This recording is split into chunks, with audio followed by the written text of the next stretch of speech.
Nithyanandam, welcome to the Prathama Vinyasa Krama. We are going to perform the 108 Asana sequence of KAILASA's Nithyananda Yoga. First, let us make sure we have all the components you need for the yoga practice. Have your yoga mat on the ground. Have your Panchapatra and Udani ready. 1 cup with a spoon with some water for the ritualistic cleansing. All the male bodies, please remove your upper cloth and apply the vibhuti on the 16 places over your body, as you can see on our acharyas. All the female bodies, you can apply it on your forehead. Wear the kumkum on your third eye, the Ajna chakra in between the eyebrows, and wear the Rudraksha mala around your neck. You can keep some weights at the side of the mat if you want to intensify the asana practice. And make sure you have 1 energized Shri Yantra on your yoga mat. Gaze at the yantra whenever possible.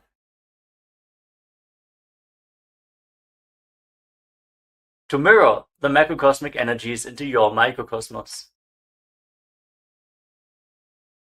Let us all now settle down into a comfortable cross-legged position with your head, neck, and spine in a straight line. Close your eyes, take a deep breath. Visualize Swamiji in your inner space as you bring your hands into Namaskara Mudra in front of your heart center as we open this session with the Satguru Vandanam.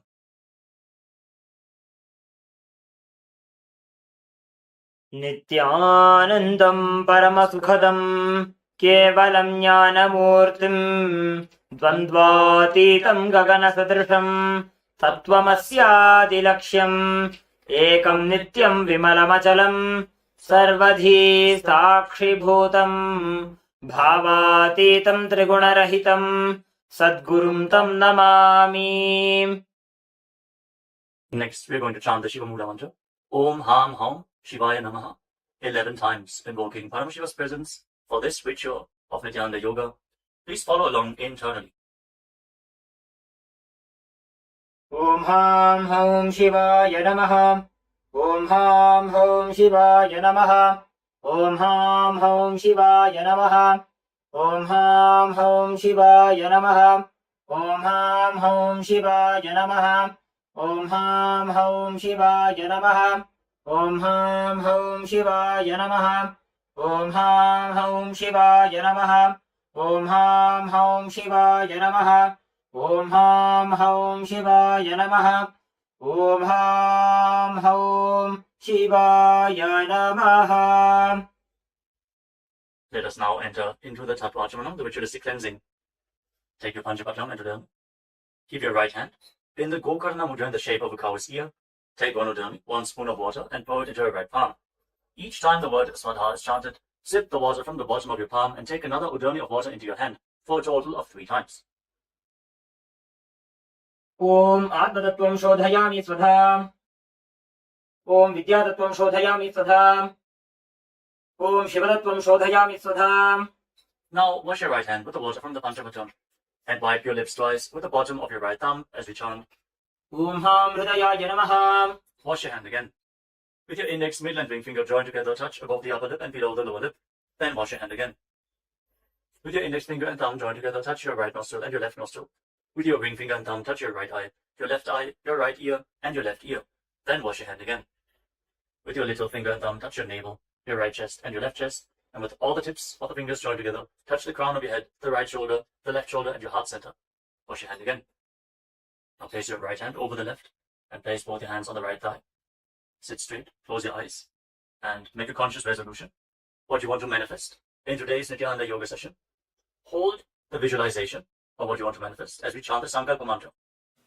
ओम ममोपात्त समस्त दुरितक्षय द्वारा भगवत् श्री नित्यानंद परमशिव प्रीत्यर्थम श्री नित्यानंदेश्वरी परमशिव शक्ति समेत श्री नित्यानंदेश्वर परमशिव प्रीत्यर्थम च शुभे शोभने मुहूर्ते अद्य ब्रह्मणः द्वितीय परार्धे श्री श्वेतवराह कल्पे वैवस्वतमन्वन्तरे अष्टाविंशतितमे नित्ययुगे प्रथमे पादे जम्बूद्वीपे भारतवर्षे भरतखण्डे मेरोः दक्षिणे पार्श्वे शकाब्दे अस्मिन् वर्तमाने व्यवहारिके प्रभवादीनां षष्ट्याः संवत्सराणां मध्ये शुभनाम संवत्सरे शुभायने शुभऋतौ शुभमासे शुभपक्षे शुभतिथौ शुभवासरयुक्तायां शुभनक्षत्र शुभयोग शुभकर्ण एवं गुणविशेषण विशिष्टायाम् अस्यां शुभतिथौ श्री कैलासोन्नत द्वादशांत श्यामला पीठारूढ़ श्री मीनाक्षी सुंदरेश्वरा भिन्न स्वरूप परशिवपुत्र रत्नकुमार गुरुमन्यतुल्यावतार श्री पार्वती स्तन्यपान लब्ध दिव्य ज्ञान विश्रुत सकल निगमागमसार भूत द्राविड वेद प्रवक्त्रे श्रीमत् परमशिव करुणा समधिगत मुक्तामय चतुरश्रयान गीयमान छत्र चामर श्री जिन्नगाहलादि समस्त बिरदावल्यलंकृत ज्ञान विज्ञान चक्रवर्ती सर्वजन संघ सद्यो निर्वाण दीक्षा व्यजाप वर्ग वर्ष विश्राणजीमूत परमत कलभ केसरी शैव सिद्धांत स्थापनाचार्य श्री राजाधिराज पांड्य महाराज गुरु क्षपन शाक्यादि महांधकार निवारण ज्ञान भानु वीक्षण नरहार ध्वजोच्छेदन पूर्वक श्रीमद ऋषभध्वज स्थापक शैव समय कर्त्रे सर्वज्ञ पीठारूढ़ श्री जगत गुरु श्री ज्ञान संबंध देशिक स्वामी वागीश सुंदर माणिक्य वाचक स्वामिनाम अवतार भूत श्री ज्ञान संबंध स्वामी पुनरुद्धृत श्यामला पीठ सर्वज्ञ पीठ तृणवद्युत्तर द्विशततम गुरु महासन्निधान अरुणगिरी योगीश्वर परंपरागत अरुणाचल सर्वज्ञ पीठ गुरु महासन्निधान कैलास परंपरागत कांची कैलास सर्वज्ञ पीठ त्रयस्त्रिंशदुत्तर द्विशततम गुरु महासन्निधान नित्योत्सव नित्य मंगल नित्य कल्याण नित्य रचित कैलास परंपरागत आदि कैलास नित्यानंद पीठ महासंस्थान महासिंहासन पीठ कर्त्रे साक्षात् श्री परमशिव समुद्भूत कैलास परंपरागत वैवस्वतमनु इक्ष्वाकु हरिश्चंद्र भगीरथ श्रीरामचंद्र शूरसेन इत्यादि अनवच्छिन्न सार्वभौम चक्रवर्ती परंपरागत चतुष्षष्टि योगिनी मंडित चतुष्षष्टि संप्रदाय प्रवर्तक मनुधर्म शासन सूर्यवंश प्राप्त सर्वज्ञ पीठ सुरांगी साम्राज्य मूर्धाभिषिक्त चूड़ामणि साक्षात् श्री परमशिव समुद्भूत कपिल महागुरु पुनरुद्धृत महानिर्वाणी पीठ अष्टोत्तर सहस्र श्री महामंडलेश्वर साक्षात् श्री परमशिव समुद्भूत श्री महागणपति समारंभ अनवच्छिन्न पीठाधीश्वर गुरु परंपरा प्राप्त अटल पीठ अष्टोत्तर सहस्र श्री अटल पीठाधीश्वर धर्म मुक्ति स्वर्गपुर स्वर्ण पीठ त्रयोविंश गुरु महासन्निधान कैलास परंपरागत आदिपीठ सर्वज्ञ पीठ जगत गुरु श्री कैलास पुनरुद्धारक श्री कैलास परमाचार्य श्रीमत् परमहंस परिव्राजकाचार्य वर्य सच्चिदानंद प्रणव स्वरूप श्रोत्रिय ब्रह्मनिष्ठ श्री जगत गुरु श्री श्री भगवत् श्री नित्यानंद परमशिव श्री ज्ञान संबंध देशिक परमाचार्य स्वामिनां प्रीत्यर्थम तेषां पादारविन्दयोः भक्ति सिद्ध्यर्थम गुरु कृपा कटाक्ष सिद्ध्यर्थम क्षेम स्थैर्य वीर्य विजय आयुरारोग्य ऐश्वर्यानाम् अभिवृद्ध्यर्थम धर्मार्थ काम मोक्ष चतुर्विध बल पुरुषार्थ सिद्ध्यर्थम समस्त दुरितोपशान्त्यर्थम समस्त मंगल अवाप्त्यर्थम भगवत् श्री नित्यानंद परमशिव प्रसादेन सकुटुम्बस्य ज्ञान वैराग्य जीवन मुक्ति प्राप्त्यर्थम पूर्ण आरोग्य युक्त दृढ़गात्र योग्य शरीर सिद्ध्यर्थम परमशिव शक्ति आविष्करणार्थम नित्यानंद योगाभ्यासं करिष्ये। Now wash your right hand once more. ओम अप उपस्पृश्य And keep your Panchapajam and Udani aside out of harm's way. Let us now enter into the first asana of the sequence, Sukhasana. In a comfortable crossing position with the head, neck and spine in a straight line. Place your hands on top of the knees in Bindu Mudra with index fingers and thumbs together. Gaze forward. Visualize Lord Shiva in your inner space. For the visualization, breathe in Samana Kumbhaka. Inhale deeply into your navel region and visualize the fire in your navel being kindled, rising up your spine as you exhale and hold your breath. Engage Mahamudra Bandha, which is a combination of the Mudra Bandha, the root lock, contracting the perineal floor and pulling it up, preventing the energy from flowing out at the bottom of your spine. The Uddiyana Bandha, the abdominal lock, contracting your muscles above and below the navel and pulling your stomach in and up towards your spine. And the Jalandhara Bandha, the throat lock, as you tuck your chin to the chest, internally contracting your throat muscles to prevent the prana from falling down again. Form all the three bandhas together and form Mahamudra Bandha. Now, internally, chant the japa Soham again and again. Visualize it rotating around your throat in a circular manner, like a prayer wheel. These are the components of the first asana, Sukhasana. तत्सुखासनमित्युक्तमशक्तस्तत्समाचरेत् आसनं विजितं येन जितं तेन जगत्त्रयम्. Now, place one foot, place your feet on top of opposite thighs, into Padmasana, the lotus posture. Join the palms of your hands in front of your chest and raise them up above your head in Anjali Mudra with the elbows straight. Engage all of the uddhas as you visualize yourself as Mount Kailash in Parvatasana. अथ वक्ष्ये महादेव पर्वतासनमङ्गलम् यत्कृत्वा स्थिररूपी स्यात् षट्चक्रादिविलोपनम्. Now extend your feet away from the body. Bring the soles of the feet together. Interlock your fingers behind your back in Parusha Mudra as you lean forward and down, and place your forehead on the ground behind the heels. Lean down as low as you can. Open up your back. Breathe deeply into your navel region. Feel the stretch in your back. As you gaze to your nose, visualize Swamiji and keep engaging the Mahamudra Bandha in Halipavasana. पूरवविधियाहू मे जानो उभय पगथली सम्पुटठानो पृष्ठपछेदो भूकरल्यावो दक्षिणकरसो वामगहावो. Now bring your hands to the front. Keep the soles of the feet together. Cup the palms and place them on the ground in front of the feet. Again, bring your forehead to the ground behind the heels. Fix your gaze at the tip of the nose. Visualize yourself as a snake with Mahamudra Bandha engaged in Nagi Pavasana. Hold the stretch for a moment. पूरवविधि परि आगाने नीचौहो बीकहूणि फणास्यौ लगायि. Now keep your hands in Dana Mudra. Index and middle fingers together as you hold onto the little and ring fingers with your thumb. Catch a hold of your big toes and extend your legs forward and up. Then cross your legs into Padmasana and lean forward and down onto your elbows.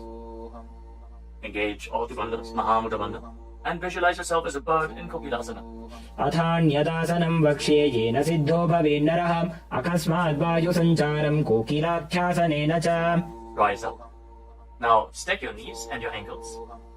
Hold onto opposite elbows in front and start rotating your arms in a circular motion. Gaze to the tip of the nose, perform Mahamudra Bandha, and visualize Swamiji in your inner space as you mobilize your shoulders, your thoracic spine in Nithyananda.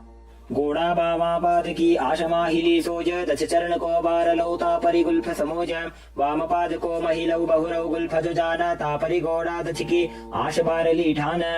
Now place your hands on the ground shoulder width apart and raise your hips up high. Scoop your head and chest forward and down again and again. Pull your stomach in and up towards your spine in Uddiyana Bandha. Visualize yourself as an elephant. Strengthen your shoulders and your upper back. Stretch your hamstrings. Don't forget to breathe in Samana Kumbhaka. Intensify the fire in your navel region in Gajasana. न्युब्जं पादाग्रे भूमौ कृत्वा लम्बी भूयामस्तकाग्रे निधाय नितम्बम् ऊर्ध्वमुन्नमय्य नाभिलक्ष्यं भूमौ नासिकामानीय. Now raise one heel off the ground in the same position and push the other heel down. Alternate the position of your feet again and again. Stretch your hamstrings and push your shoulders through. Straighten your back. Pull your stomach in and up. And visualize yourself as a bear in Vrikshasana, the bear posture. एकैकं पादमाकुञ्च्य गजासनं कुर्यात् त्रिक्षासनं भवति. Now rise up. Stand on the tips of the toes. Stand on the tips of the toes. If you can, rise up all the way onto your big toes. Bring your hands to your chest in Hridaya Mudra, index, middle and big fingers joined together.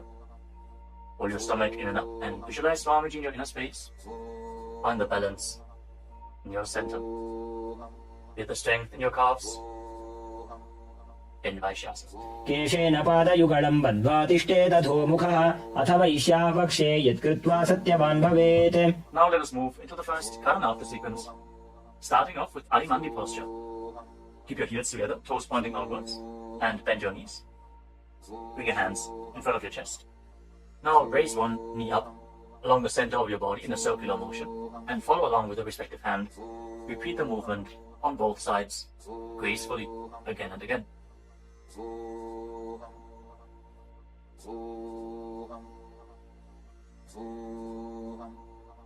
We move on to Palalingasana. Now interlock your fingers from the outside in Sarvashankari Mudra. Raise one knee up towards your chest and put it close with your hands. Stand straight on the mat.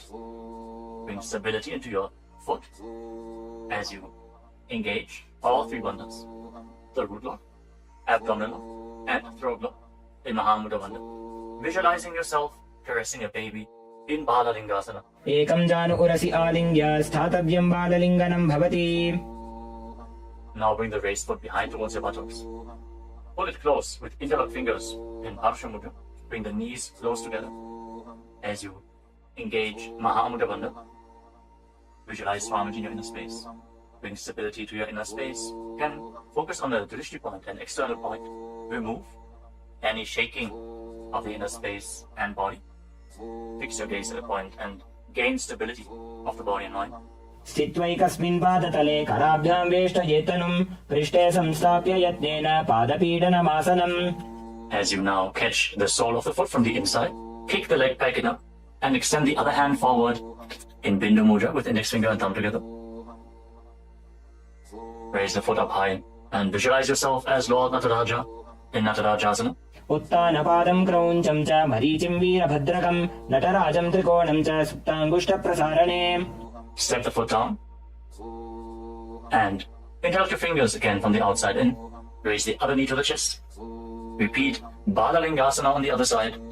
Visualize yourself holding a baby. Breathe deeply against the raised thigh. एकं जानु उरसि आलिङ्ग्य स्थातव्यं बाललिङ्गनं भवति. Now bring the raised foot to the back. Hold it close to the buttocks with both hands. Engage all the bandhas. Visualize Swamiji in Padapidanasana. एकं जानु उरसि आलिङ्ग्य स्थातव्यं बाललिङ्गनं भवति. Now hold the sole of the foot, kick the leg back and up, and lean forward with the front hand in Bindu Mudra.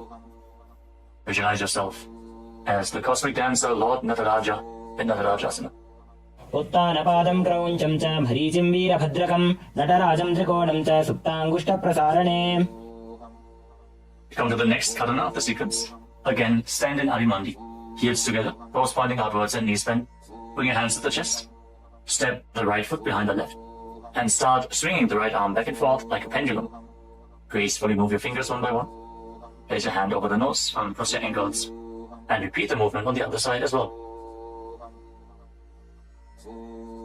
Next up is the skeleton dance. Now visualize yourself as a skeleton as you shake your body intensely. Hold the visualization that you are mere bones and shake every bone within your body.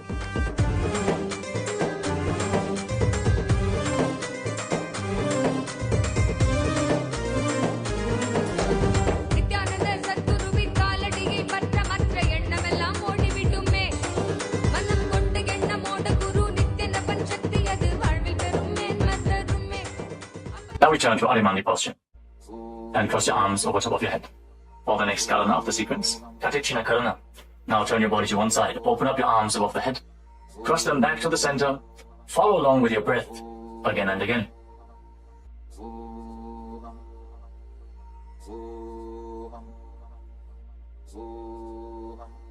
Now raise your arms up parallel above your head and rise up onto the tips of your toes. Engage Mahamudra Bandha and visualize yourself as a palm tree. As you breathe in Samana Kumbhaka, kindle the fire in your navel region. Internally chant the new japa, Shivoham, in Tadasana. महामुद्राबद्ध कोनो ताड़ासन विभेदकान् विनोत्तानं सदा कुर्यात् अन्तर्वत्नी पतिप्रियाम्. Now lean forward and down. Place your hands flat on the ground if you can. Otherwise, just lean down as low as possible. Bring your head towards the knees and engage all the bandhas, Mahamudra Bandha, as you visualize Swamiji in Uttanasana. महामुद्राबद्ध कोनो ताड़ासन विभेदकान् विनोत्तानं सदा कुर्यात् अन्तर्वत्नी पतिप्रियाम्. Now bring your hands flat on the ground and step your feet back. Come to a tall plank position. Take this opportunity to gaze at the Shri Yantra on your mat. Now tuck your chin to the chest and lock your throat. And start rotating your head from side to side as you visualize Swamiji in your inner space in Tarakshvasana. गजासनवस्थित्वा मस्तकं वारं वारं दक्षिणकुक्षिं सव्यकुक्षिं नयेत् तरक्ष्वासनं भवति. Hold the plank position. Engage your core. Now lower your body down onto your stomach. Your hands by the side of your shoulders. And then raise your head and your chest by the strength of your lower back.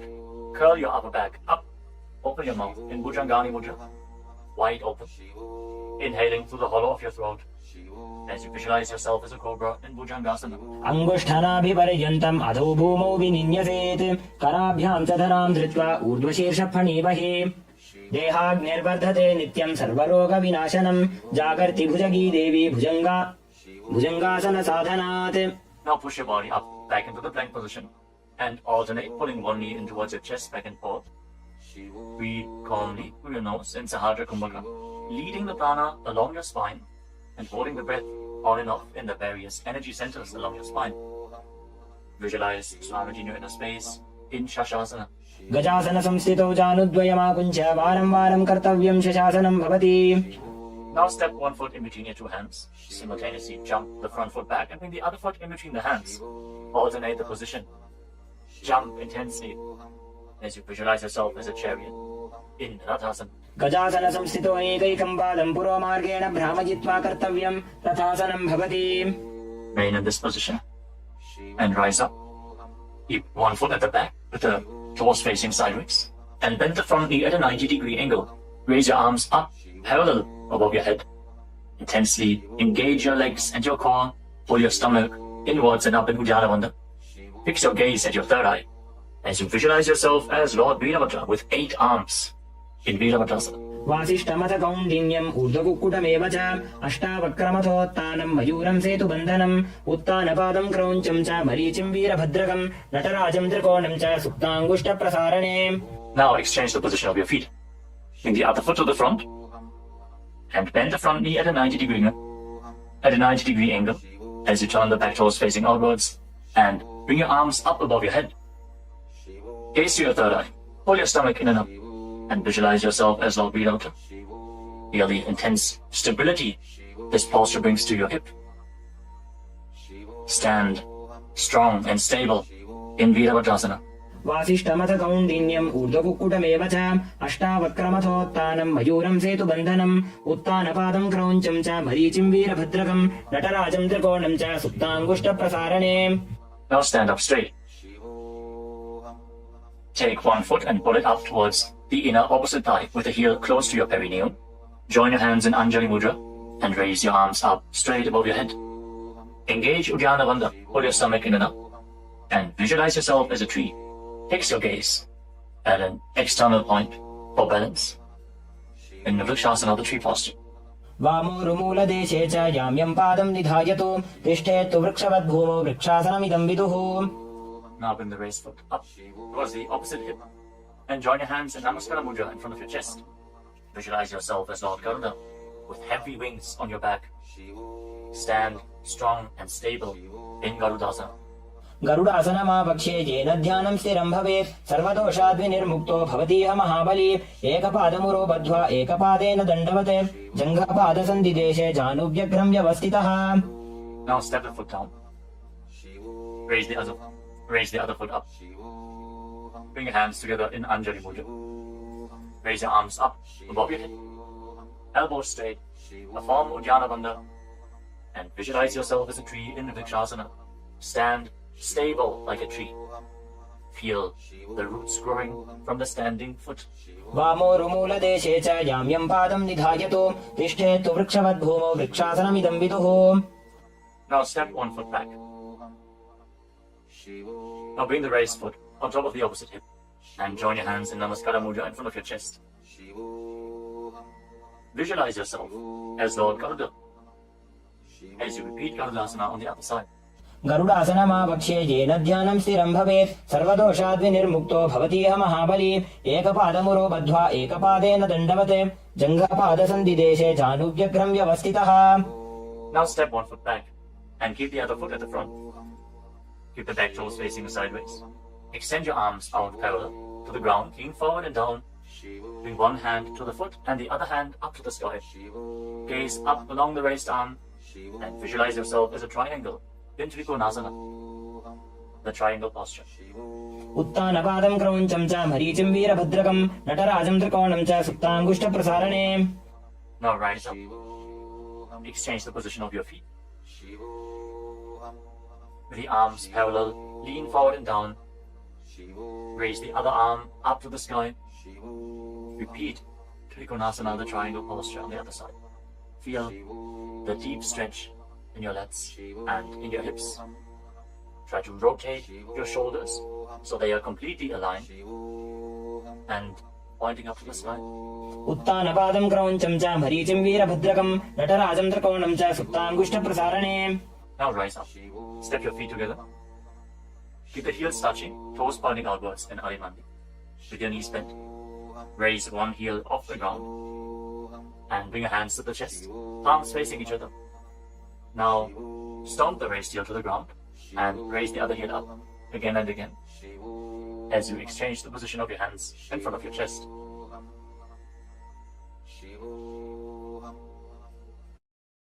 Now lower your body down into Angushtasana. Tuck the toes and sit on raised heels.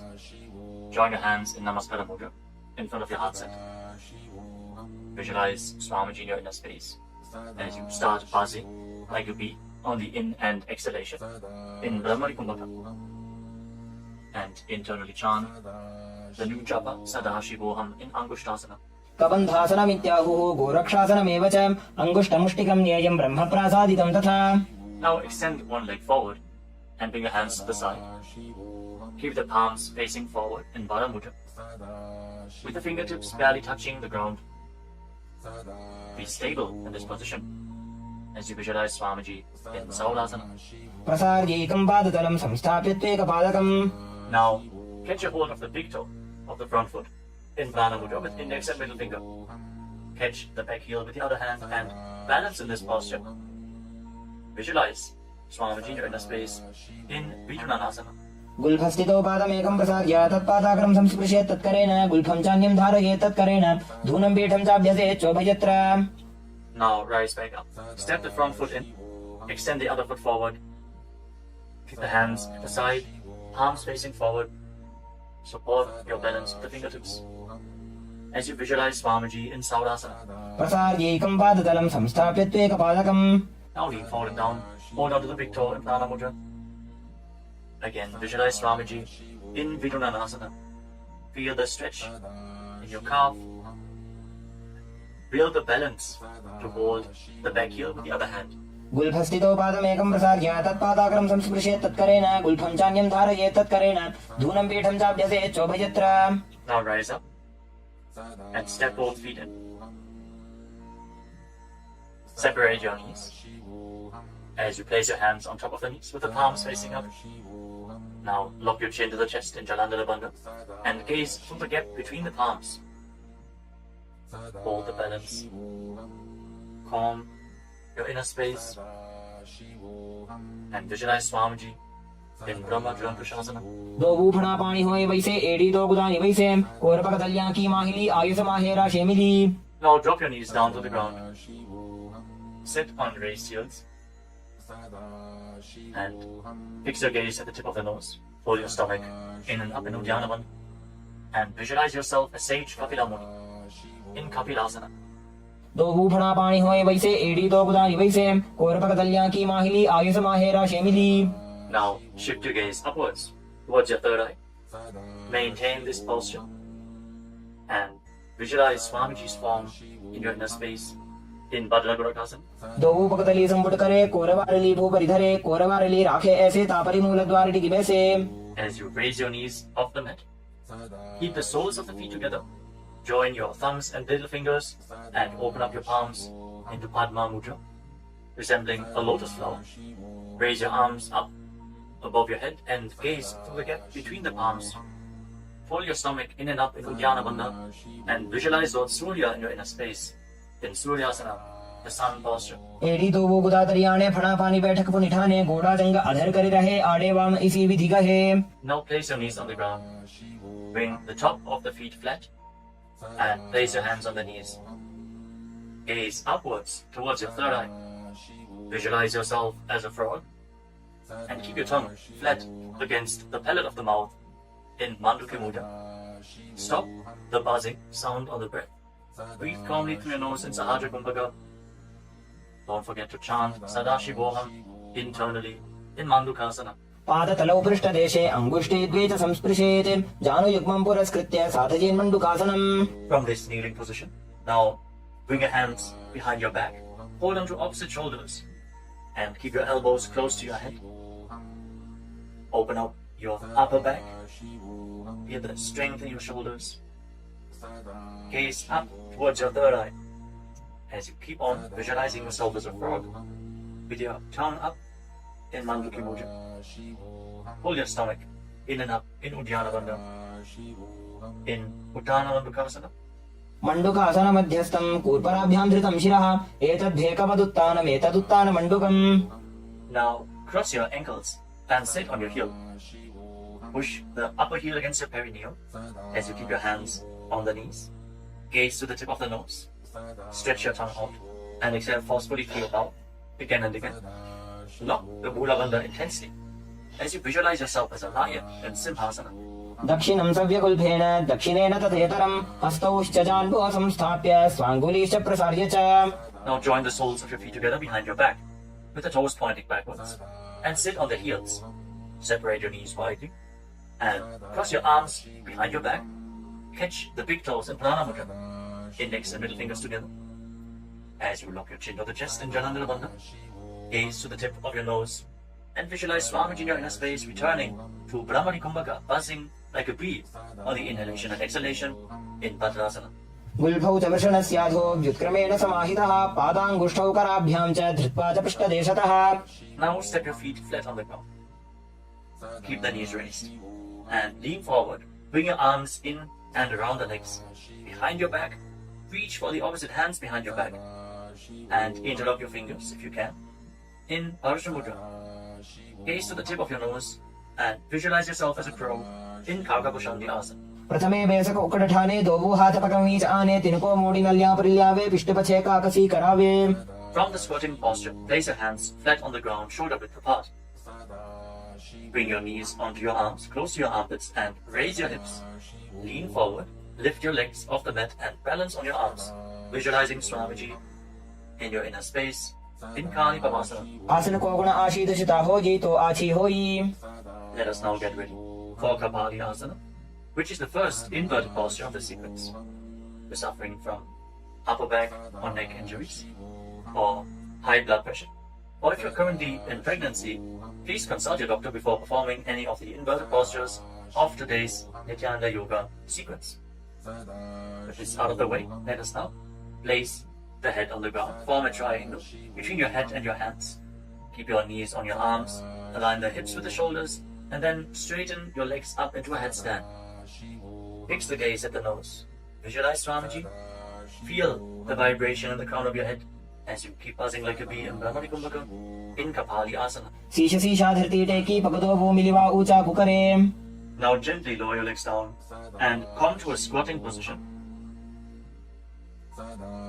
Keep your hands flat on the ground. Rotate your body to one side. Align the knee with your hip.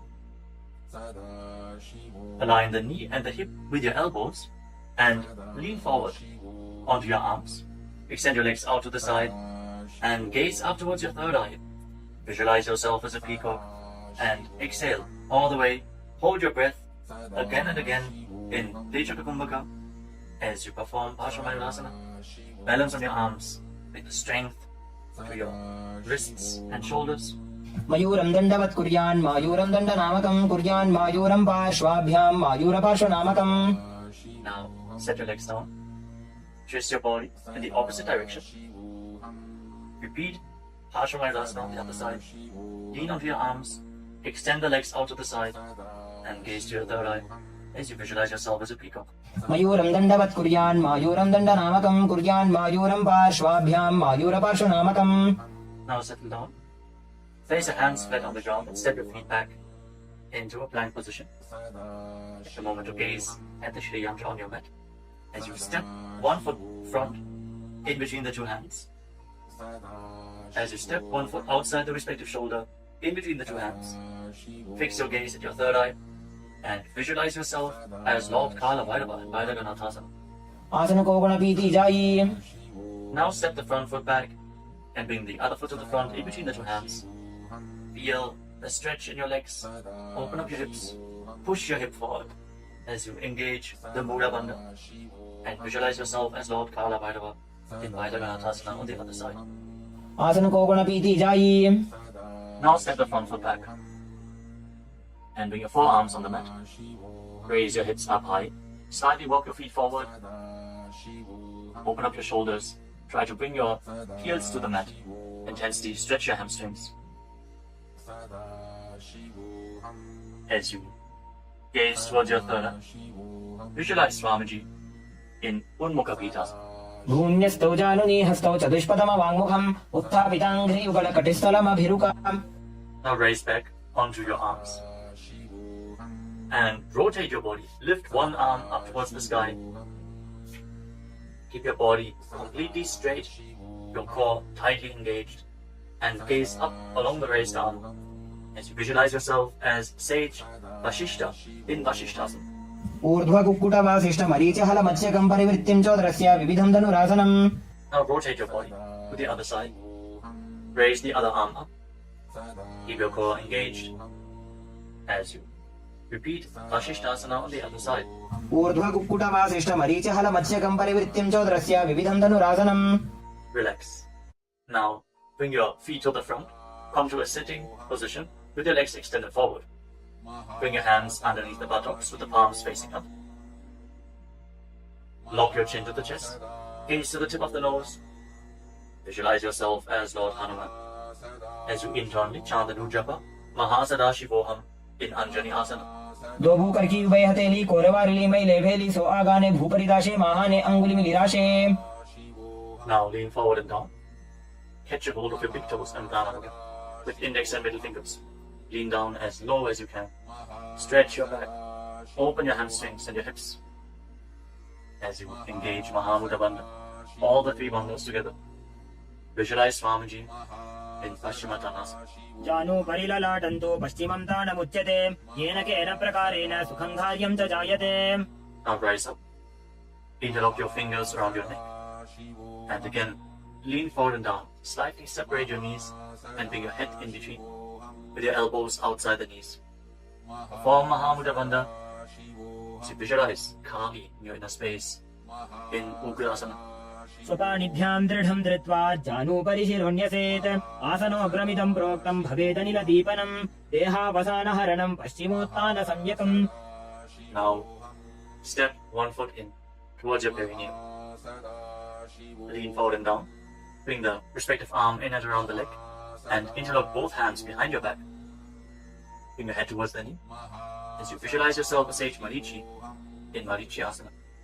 उत्तानपादं क्रौञ्चं च मरीचिं वीरभद्रकं नटराजं त्रिकोणं च सुप्ताङ्गुष्ठप्रसारणे.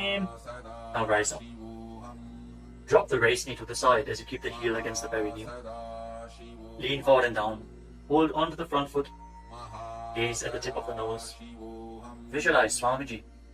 Exhale deeply and then hold your breath, locking all the three bandhas. Mahamudra Bandha in Mahamudrasana. महामुद्रां प्रवक्ष्यामि तन्त्रेऽस्मिन् मम वल्लभे यां प्राप्य सिद्धा सिद्धिं च कपिलाद्याः पुरागताः. Now extend both your legs. Bring the other foot in towards the perineum with the knee raised. Bring your arm around the raised knee and interlock your fingers behind your back. As you bring your head towards the knee, visualize yourself as Sage Marichi in Marichi Asana on the other side. उत्तानपादं क्रौञ्चं च मरीचिं वीरभद्रकं नटराजं त्रिकोणं च सुप्ताङ्गुष्ठप्रसारणे. Now rise up. Drop the raised knee to the side. And again, lean forward and down. Hold onto the front foot with both hands. Gaze to the tip of the nose. Engage all the bandhas. Mahamudra Bandha. As you visualize Swamiji. Open up your hip. Straighten your spine. Intensely. In Mahamudrasana. महामुद्रां प्रवक्ष्यामि तन्त्रेऽस्मिन् मम वल्लभे यां प्राप्य सिद्धा सिद्धिं च कपिलाद्याः पुरागताः. Now rise up. Bring the soles of your feet together in front. Interlock your fingers around the toes. Pull your heels in towards your perineum. Try to keep your heels down on the ground as much as possible. As you gaze up towards your third eye. And visualize Swamiji in your inner space in Bandhavasana too. गुल्भौतवृषणस्यादः सीवन्त्याः पार्श्वयोः क्षिपेत् पादपार्श्वे तु पाणिभ्यां दृढं बद्ध्वा सुनिश्चरम्. Now extend your feet away from the body. Keep your hands on the respective knees. And lock your chin to the chest. Gaze to the nose. As you visualize Swamiji in Dvalipavasana. पूरवचर्पटिचोककक्ष्यो sooji वाही विधिचोकीचे सोयी जामे AD भिन्न जराशे अंगुल 8 अंतरो राशे. Now bring your feet back in towards the perineum. Hold the soles of your feet with all the 10 fingers and lean forward and down. place your head on the mat. Fix your gaze at the tip of the nose and visualize Yoni Mandala, the visual representation of Devi Paramashiva Shakti herself. We are projecting the Yoni Mandala in the top right corner of the screen. If you don't know how the Yoni Mandala looks, exhale deeply and hold your breath in Rechaka Kumbhaka in Joni Asana. दोबो पकदली संपुट करे AD made के ढिंग दरे अर्धहात को अंतर राशे लीलाट पकथलियां ऊपर दाशे. Rise up and again extend your feet away from the body.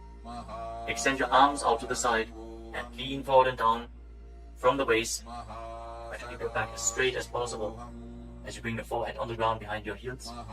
Gaze to the tip of your nose and visualize Swamiji in Midaki Pavasana. पूरब विधि परिपकथली संपूर्ण शोल एडी मिली राशे. Rise up and now bring your feet back in towards your body. Keep your toes together and your heels apart as you scoop your hands below the shins. Bring your elbows to the mat and then bring your chin on the ground with the toes touching your throat.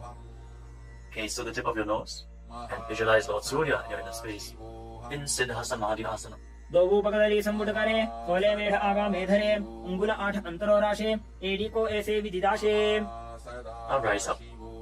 Bring the heels together and keep your toes apart. Hold on to the feet as you open them up like a book, pressing your elbows down your thighs, gazing through the nose and visualizing Swamiji, the Supreme Pontiff of Hinduism, in your inner space in Chinaki Pavasana. दोबो पका की AD धरती महिमा मेढ़ लगावे. Now rise up. Bring the soles of the feet together completely. Push your knees to the mat as you place your hands on top. And gently push down the knees with your hands. Fix your gaze at your third eye and pull your stomach in and up in Uddiyana Bandhana. Visualizing Swamiji in your inner space in Charapata Chokasana. दोबो पकदली संपुट धारे आगा ने कहे जारे पसारे घोड़ा भूसो लगता राशे हाथ दोबो घोड़ा परिदाशे. Now rotate your feet. Raise the heels and bring the toes down to the mat. You can use the support of your hands if needed. Then push your knees to the ground and place your hands on top of the knees in Bindu Mudra. As you pull your stomach in and up, gaze to your third eye and visualize yourself as Lord Kala Bhairava in Bhairavasana. गुल्फो संपीड्य चान्योन्यं विक्रमेणोत्थितं शनैः जान्वोः पार्श्वगतौ हस्तौ दण्डवद् भैरवासनम्. Relax, untwist your feet and keep one heel against the perineum as you lift the other foot up against your chest with both hands. Fix your gaze at your third eye. Visualize Swamiji. Exhale all the way and hold your breath in the Muladhara Chakra. And don't forget to internally chant the japa Mahasadaशिवोऽहम् in Samanasana. समानासनमा पक्षे सिद्धमन्त्रादि साधनात् एकपादमरो दत्वा गुह्योऽन्यलिङ्ग वक्त्रके. Now raise the foot over top of the respective shoulder. Place your hands at the side and extend the opposite leg forward and up. Gaze up towards your third eye and visualize Swamiji in Apanasana. केवलं पादमेकं च स्कन्धे चारोप्य यत्ततः एकपादेन गगने तिष्ठे तदण्डवत् प्रभो. Now lower your legs down. Bring the other heel against your perineum and lift the opposite foot against your chest. Breathe deeply. Exhale all the way and hold your breath in Rechaka Kumbhaka. As you gaze to your third eye, visualize Swamiji in Samanasana. समानासनमा पक्षे सिद्धमन्त्रादि साधनात् एकपादमरो दत्वा गुह्योऽन्यलिङ्ग वक्त्रके. Now lift the raised foot over your shoulder. Your hands at the side. Extend the opposite leg forward and up. And gaze to your third eye as you visualize Swamiji in Apanasana on the other side. Hold this posture. Just straighten your legs, point the toes. Be stable in this posture. केवलं पादमेकं च स्कन्धे चारोप्य यत्ततः एकपादेन गगने तिष्ठे तदण्डवत् प्रभो. Now lower your legs and stack the knees in front of your body, keeping the heels at the outside of the opposite hips. Interlock your fingers on the top knee. Gaze to the tip of your nose and visualize the face of a cow in your inner space as you breathe in Siddhkari Kumbhaka. Press your tongue flat against the palate of your mouth, and as you inhale through your mouth, hiss through the teeth. Exhale through your nose and internally chant the japa Om Nithyananda Yoga in Gomukhasana. सव्ये दक्षिणगुल्फन्तो पृष्ठपार्श्वेन योजयेत् दक्षिणेऽपि तथा सव्यं गोमुखं यथा. Now catch a hold of the big toes in Prana Mudra and pull your stomach in and up in Uddiyana Bandhana. Fix your gaze at the tip of your nose and visualize yourself as Rishika Anasuya in Anasuyasana. दक्षिण घोड़ो नीचे उठाने, बाहों ताके ऊपर आने, घोड़ा संधि मिलावे भारी, आड़ा पद पुनीते संधि पसारी. With your gaze fixed at the nose, lean forward and down, and interlock your fingers behind your back. Bring your chin over the knees. Lean down as low as possible. Visualizing Rishika Anasuya in Anasuyasana 2. धीमणा Goda की संधि, उपरिड़ा बागोड़ा की संधि, मिलाई राशे, घोड़ा सिवले, पकतल्यालो आड़वाई सुधा राशे. Now rise back up. Place the right foot flat on the mat with the right knee against your chest, and keep the left heel against your perineum, with the knee on the ground. Place your hands on the respective knees. Gaze to the tip of the nose, and visualize yourself as Lord Garuda in Garudasana 2. डाबो पकमोड़ी एड़ी, माहिला गुल्फमूल द्वारणी चैदे. From the same posture, now raise your perineum onto the heel. Interlock your fingers around your neck, and twist your elbows outside the raised knee as you gaze up towards your third eye. Visualize yourself as Sage Narada in Naradasana. पिष्टि जो वाम पगदली केरी, भूपरी दाही लगा बेफेरी, घोड़ा सुधो फणो है जो जी, छिपाशे तीरा शेषो जी. Relax, untwist your spine, and now raise the left foot on the right thigh, and raise the right knee.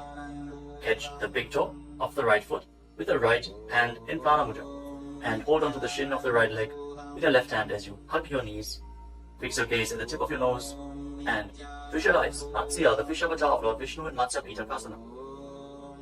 वामेन वामांगुष्टन्तो गृहीतं मत्स्य पीठकं योनि वामेन संबीज्य मेढ्रादुपरि दक्षिणम्. Now again, stack your knees and keep your heels outside the hips. Intensely stretch your hip rotators. Keep your hands on your knees in Parashu Mudra. Gaze to the tip of your nose and visualize the face of a cow in Gomukhasana. सव्ये दक्षिण गुल्फन्तो पृष्ठपार्श्वे नियोजयेत्, दक्षिणे पिदता सव्यं गोमुखं गोमुखं यथा. Now interlock your fingers around the toes in Prana Mudra. Hold your stomach in Uddiyana Bandha and fix the gaze at the tip of the nose as you repeat Anasuyasana. दक्षिण घोड़ो नीचे उठाने, बाहों ताके ऊपर आने, घोड़ा संधि मिलावे भारी, आड़ा पद पुनीते संधि पसारी. Now interlock your fingers behind your back and lean forward and down. Bring your chin over the knee, the nose as close to the ground as you can. Fix your gaze at the tip of the nose and visualize yourself as Rishika Anasuya in Anasuyasana 2. दक्षिण घोड़ो नीचे उठाने, बाहों ताके ऊपर आने, घोड़ा संधि मिलावे भारी, आड़ा पद पुनीते संधि पसारी. Now rise back up. This time place the left foot flat, the left knee against the chest, right heel against the perineum. Keep your hands on your knees. Gaze to your nose and visualize yourself as Lord Garuda in Garudasana 2 on the other side. धीमणा Goda की संधि, उपरिड़ा बागोड़ा की संधि, मिलाई राशे, घोड़ा सिवले, पकतल्यालो आड़वाई सुधा राशे. As you raise your perineum up onto the heel, interlock your fingers around your neck, twist your elbows outside the raised knee, gaze up towards your third eye, and visualize Sage Narada in Naradasana. पिष्टि जो वाम पगदली केरी, भूपरी दाही लगा बेफेरी, घोड़ा सुधो फणो है जो जी, छिपाशे तीरा शेषो जी. Now raise up. Place the right foot onto the left thigh and hold on to the left chin and the big toe as you gaze to your nose and visualize Matsya, the fish avatar of Lord Vishnu in Matsya Pitakasana. वामेन वामांगुष्टन्तो गृहीतं मत्स्य पीठकं योनि वामेन संबीज्य मेढ्रादुपरि दक्षिणम्. The next asana is Matsyendasana. Now extend your legs forward. Place one foot on top of the opposite thigh. As you place the left foot on the opposite thigh, raise the right knee. Bring the left elbow around the raised knee, hand by the neck, and the other hand on the ground behind you. Twist your spine, gaze up towards your third eye, and visualize Matsyendana, the master and great sage in Matsyendasana. उदरं पश्चिमाभासं कृत्वा तिष्ठति यत्ततः नम्राङ्गं वामपादं हि दक्षजानोपरिन्यसेत्. Now extend your front hand down to the foot and hold on to the big toe in Prana Mudra. Place the other hand on the respective ear as you gaze towards your third eye and visualize yourself as a camel in Kubasana. आसन को गुण झोलो जाए. Now drop the hand from your ear to the ground behind you. Gaze up towards your third eye and visualize the master of Hatha Yoga, the great sage Matsyendana in Matsyendasana 2. Matsyendra पीठं जठर प्रदीप्तिं प्रचण्डरुपण्डल खण्डनास्त्रम् अभ्यासतः कुण्डलिनी प्रबोधं दण्डस्थिरत्वं हि ददाति पुंसाम्. Now extend your legs forward. This time, place the right foot onto the left thigh. Raise the left knee with the right elbow around the raised knee and the hand by the neck. As you gaze up, visualize Sage Matsyendranatha, the master of Hatha Yoga in Matsyendasana. In Matsyendasana on the other side. उदरं पश्चिमाभासं कृत्वा तिष्ठति यत्ततः नम्राङ्गं वामपादं हि दक्षजानुपरिन्यसेत्. Now extend the front hand down to the foot, catch a hold of the big toe and prana mudra, and place the other hand on the respective ear. As you gaze to your third eye and visualize yourself as a camel in Kubasana on the other side. आसन को गुण झोलो जाए. Now drop the hand from your ear on the ground behind you. Keep twisting your spine intensely as you visualize Sage Matsyendranatha, the master of Hatha Yoga in Matsyendasana 2. मत्स्येन्द्रपीठं जठर प्रदीप्तिं प्रचण्डरुपण्डलखण्डनास्त्रम् अभ्यासतः kundalini प्रबोधं दण्डस्थिरत्वं हि ददाति पुंसाम्. Arms rest your spine. And now place your feet on top of opposite thighs into Padmasana, the lotus posture. As you fix your gaze at the tip of the nose, place your hands on top of the knees. Engage all the bandhas intensely, sincerely. Visualize yourself as Lord Shiva and perform the Shitali Kumbhaka. Press your tongue against the back of the teeth as you hiss through your teeth on the inhalation. Engage all the bandhas and internally chant the new japa Om Nithyananda Mahasadaशिवोऽहम् in Padmasana. आसनं द्विधं प्रोक्तं पद्मं वज्रासनं तथा ऊर्ध्वोरुपै चेत् धत्ते उभे पादतले यथा. Now cross your hands in front of the body and keep your hands in Prana Mudra. Hold on to the big toes, gaze to the tip of your nose, and visualize yourself as Goddess Parvati, the consort of Lord Shiva, in Padmasana 2. उत्तानौ चरणौ कृत्वा ऊरु संस्थौ प्रयत्नतः ऊरु मध्ये तथोत्तानौ पाणी कृत्वा तु तादृशौ. From Padmasana, now bring your hands through your legs, place your palms flat on the ground, and straighten your arms, pull your knees up, lift your body off the ground, and balance. As you visualize yourself as a rooster, breathe calmly through your nose in Sahaja Kumbhaka in Kukutasana. पद्मासनं सुसंस्थाप्य नान्मोरोरन्तरे करो निवेश्य भूमावासिष्ठे द्योमस्तः कुक्कुटासनः. Now from Padmasana, rise up onto your knees. Place your hands in such a way that the fingers are pointing towards your body. Now bend the elbows and bring them towards your navel. Lean forward, find balance and lift your legs off the ground. With your legs in Padmasana, visualize Swamiji in Padakikiyasana. धरामवष्टभ्यकरद्वेन तत्पूर्वरिस्थापितानाभिपार्श्वः उच्चासनो दण्डवदुत्तितर्के मायूरमेतत् प्रवदन्ति पीठम् मयूरम् पद्मकम् कुर्यात् बद्धकेकीति कथ्यते. Now extend your legs back into Mayurasana. From the kneeling position, lean your navel onto your elbows and lift your legs up straight as you visualize yourself as a peacock in Mayurasana. अथ वक्ष्ये महादेव मयूरासनमुत्तमम् ओमो निपात्य हस्तौ द्वौ कूर्परोपरि देहकम्. Now relax. Lay down on your stomach. After intensely engaging the muscles of your body, interlock your fingers around your neck. Place your forehead on the ground. Turn your feet outwards so the toes are pointing to the side and the heels are touching the ground. Visualize yourself as a crocodile in Makarasana. अध्यासशेदे हृदयं निधाय भूमौ च पादौ च प्रसार्यमानो शिरश्च धृत्वा करदण्डयुग्मे देहाग्निकारं मकरासनं तत्.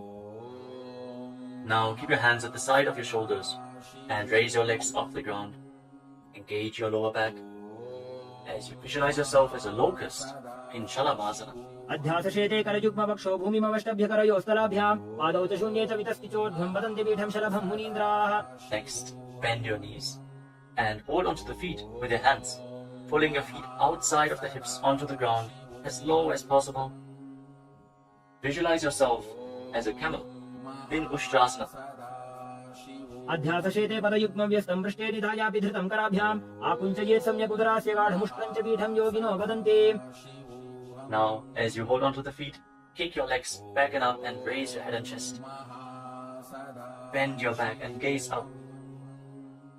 Visualize yourself as Lord Shiva's bow in Dhanurasana. प्रसार्य पादौ भुविदण्डरूपौ करौ च पृष्ठे धृतपादयुग्मं कृत्वा धनुस्तुल्य विवर्तिताङ्गं निगद्य योगी धनुरासनं तत्. Now lower your body down.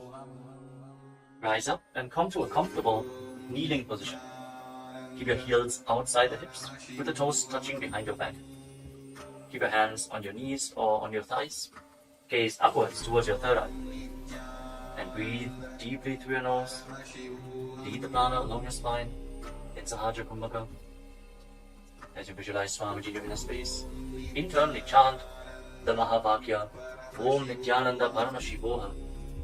in Bhagasana. उल्टा मोड़ी पावदो वैसे बहुरो जुगति करे एक ऐसे पावन महिला गुलपुज होवु कुला पाशितीला बेसोवु. Now lean forward and down. Bring your forearms to the ground, elbows shoulder width apart. As you get ready for another inverted posture, interlock your fingers and place your head on the mat. Support it with your hands. Raise your hips up, straighten your legs, walk them forward and lift your legs off the ground. Stay in a position with your legs bent. Pull your knees in towards your chest. Pull your knees in towards your chest. As you gaze to the tip of the nose, visualize Swamiji in Gohi Asana. दो हाथ की कहुनी जोजी पुनः कलाई जाने दो जी. From Gohi Asana, now extend your legs up straight into Shirshasana, the headstand posture. Find inner stability. As you gaze to your nose and visualize Swamiji in Shirshasana. विपरीतं मण्डलं च द्विधैव विदितं हिनः दण्डासनं द्विधा प्रोक्तं Now gently विपरीतोपवेशने. lower your legs down. Bring your legs to the front. Extend it forward. As we get ready for a sequence of intense exhalations. In Bhastika Kumbhaka, pull your abdomen inwards and push the air out like the bellows of a blacksmith again and again. In Bhastika Kumbhaka, we are going to perform this Kumbhaka throughout the next few asanas. Starting off with Bodhi Asana. Hold onto your calves and then raise your legs up. Try to bring them as vertical in front of your face as possible. As you visualize Swamiji in your inner space, hold this position. Engage your core. दो हाथ पकड़ बाहर आने गोड़ा तरे का कसी ठाने अंगुष्ठ पिंडली लगातार Now धरे bring your hands चतुर्भुज behind your आकाश सी करे. back. Hold on to opposite shoulders with your hands as you gaze to your third eye. Exhale rapidly and visualize yourself as a mace in Parikasana. Intensely work your core. उत्तान शयनं कृत्वा पादौ मिलित्वा प्रसाद्यादिकं वं भूमौ Now bring your hands to the हस्ताभ्यां front, parallel to the कन्दं ground, with the legs raised at 45-degree angle. Gaze to your third eye and visualize yourself as a boat in Naukasana. Keep going, we're almost there. Keep your core engaged. उत्तान शयनं कुर्पराभ्यां भूमिं वष्टभ्यः Now separate हस्तमिदं your निधाय. knees and bring the soles of the feet together. Pull your feet in towards your chest as you scoop your hands below. Keep breathing rapidly as you visualize yourself as Lord Buddha. Gaze to the tip of the nose in Buddhasana. पगडली संपूर्ण करी हाथस्य उपक उचाजी पगाका अंगूठा दो भूले गो Now कामी कामी कालवे. place your feet flat on the ground as you lay down on your back. Keep your knees raised and place your palms on the ground just behind the heels. Push your hips up high off the ground. Lock your perineum and lock your throat in the Mula Bandha and the Jalandhara Bandha. Push the air upwards against the throat lock. Prevent it from escaping your body in Murcha Kumbhaka. Push the prana upwards as you gaze to your nose and visualize Swamiji in Unmukha Pitasana too. ऊर्ध्वे च जानुनी कृत्वा शवित्वोर्ध्वमुखं तथा उत्थाप्य हस्तौ तिष्ठेतु पीठ उन्मुखनामके. Now lay down on your back. Keep your hands flat at the side of your body with your palms facing up. Unclutch from any micro movements of the body and the mind. Be completely still in your body. Feel the Kundalini Shakti rising up along your spine in Shakti Chala Mudra from the Muladhara Chakra all the way to the Sahasrara, from the root center to the top of your head to the ground center. Visualize your body is dead and Swamiji, the Supreme Pontiff of Hinduism, is liberating you. Internally chant the Mahabhagya Om Nithyananda Paramashivam in Shivasana. उत्तानं शववद्भूमौ शयनं तोषवासनं प्रवासनं श्रान्तिहरं चित्तविश्रान्तिकारकम्.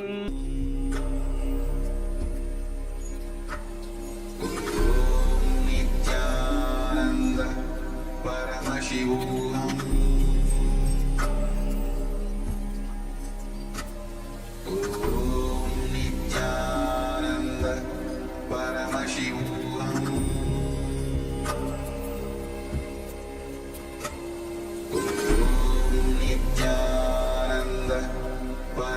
Paramashivam.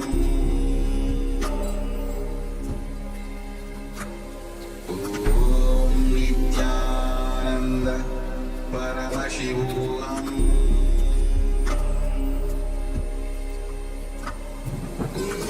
Om Nithyananda Paramashivam.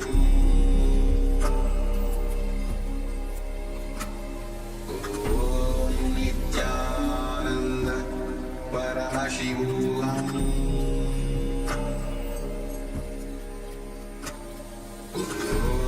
Nithyananda Paramashivam.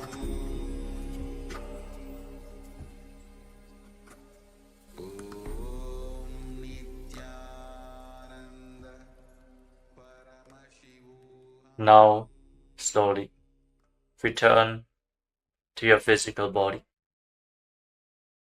Wiggle your fingers and toes and rotate your wrists and your ankles.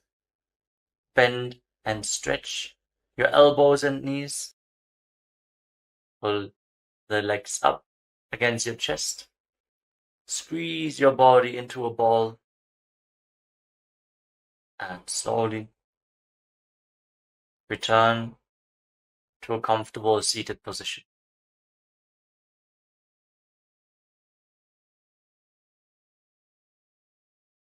Congratulations, you completed the Prathama Vinyasa Krama, the 108 asanas of KAILASA's Nithyananda Yoga. Thank you all for performing this asana sequence today. Let us conclude this ritual of Nithyananda Yoga with the Purna mantra. Sit straight with your head, neck and spine in a straight line, the hands in Namaskara Mudra in front of your chest.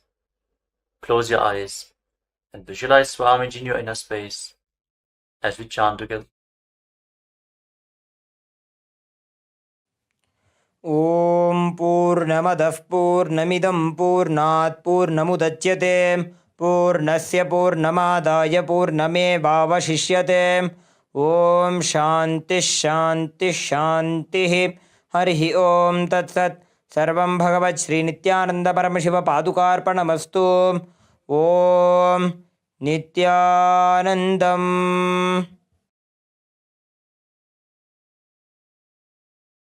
Now, in deep gratitude to Swamiji, perform the Shashtanga Namaskara. Lie down onto your chest and bring your hands forward in the Namaskara Mudra above your head, surrendering yourself to Swamiji's feet. Hope to see you all again tomorrow for another round of the Prathama Vinyasa Krama.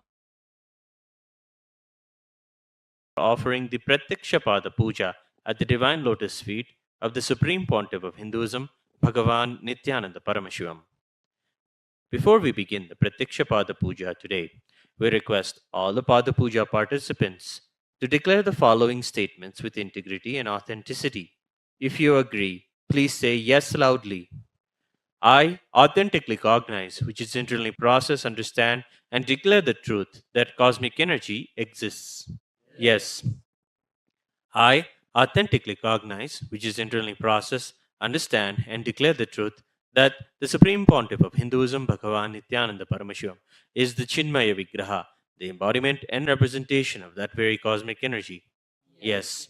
I authentically cognize, which is internally process, understand, and declare the truth that whatever I offer in the Pratyakshapada Puja at the Divine Lotus Feet of the Supreme Pontiff of Hinduism, Bhagavan Nithyananda Paramashhivam, will reach the cosmic source of energy directly. Yes. I authentically cognize, which is internally process, understand, and declare the truth of Soham Asmi, that even when I worship, I am Him. Yes. Let us now enter the Pratyakshapada Puja. Now, please be seated in a space of deep restful awareness and gratitude in your Ananda Gandha. Nithyanandam Paramasukhadam Kevalam Jnanamurtim Dvandvatitam Gagana Sadrusham Tattvamasyaadilaksham Ekam Nityam Vimalamachalam सर्वधी साक्षिभूतम् भावातीतं त्रिगुणरहितं सद्गुरुं तं नमामि। नित्यानन्देश्वर परमशिव समारम्भाम् नित्यानन्देश्वरी परमशिव शक्ति मध्यमाम् नित्यानन्द पर्यन्ताम् वन्दे गुरु परम्पराम्। ललाटे त्रिपुण्ड्रे निटिलधृतकस्तूरी तिलकः स्फुरन्मालाधार स्फुरितकटिकौपीनवसनः दधानो दुष्टारं शिरसि फणिराजं शशिकलां प्रदीपः सर्वेषाम् अरुणगिरियोगी विजयते। ॐ आत्मतत्त्वं शोधयामि स्वधा ॐ विद्यातत्त्वं शोधयामि स्वधा ॐ शिवतत्त्वं शोधयामि स्वधा ॐ शुक्लाम्बरधरं विष्णुं शशिवर्णं चतुर्भुजं प्रसन्नवदनं ध्यायेत् सर्वविघ्नोपशान्तये।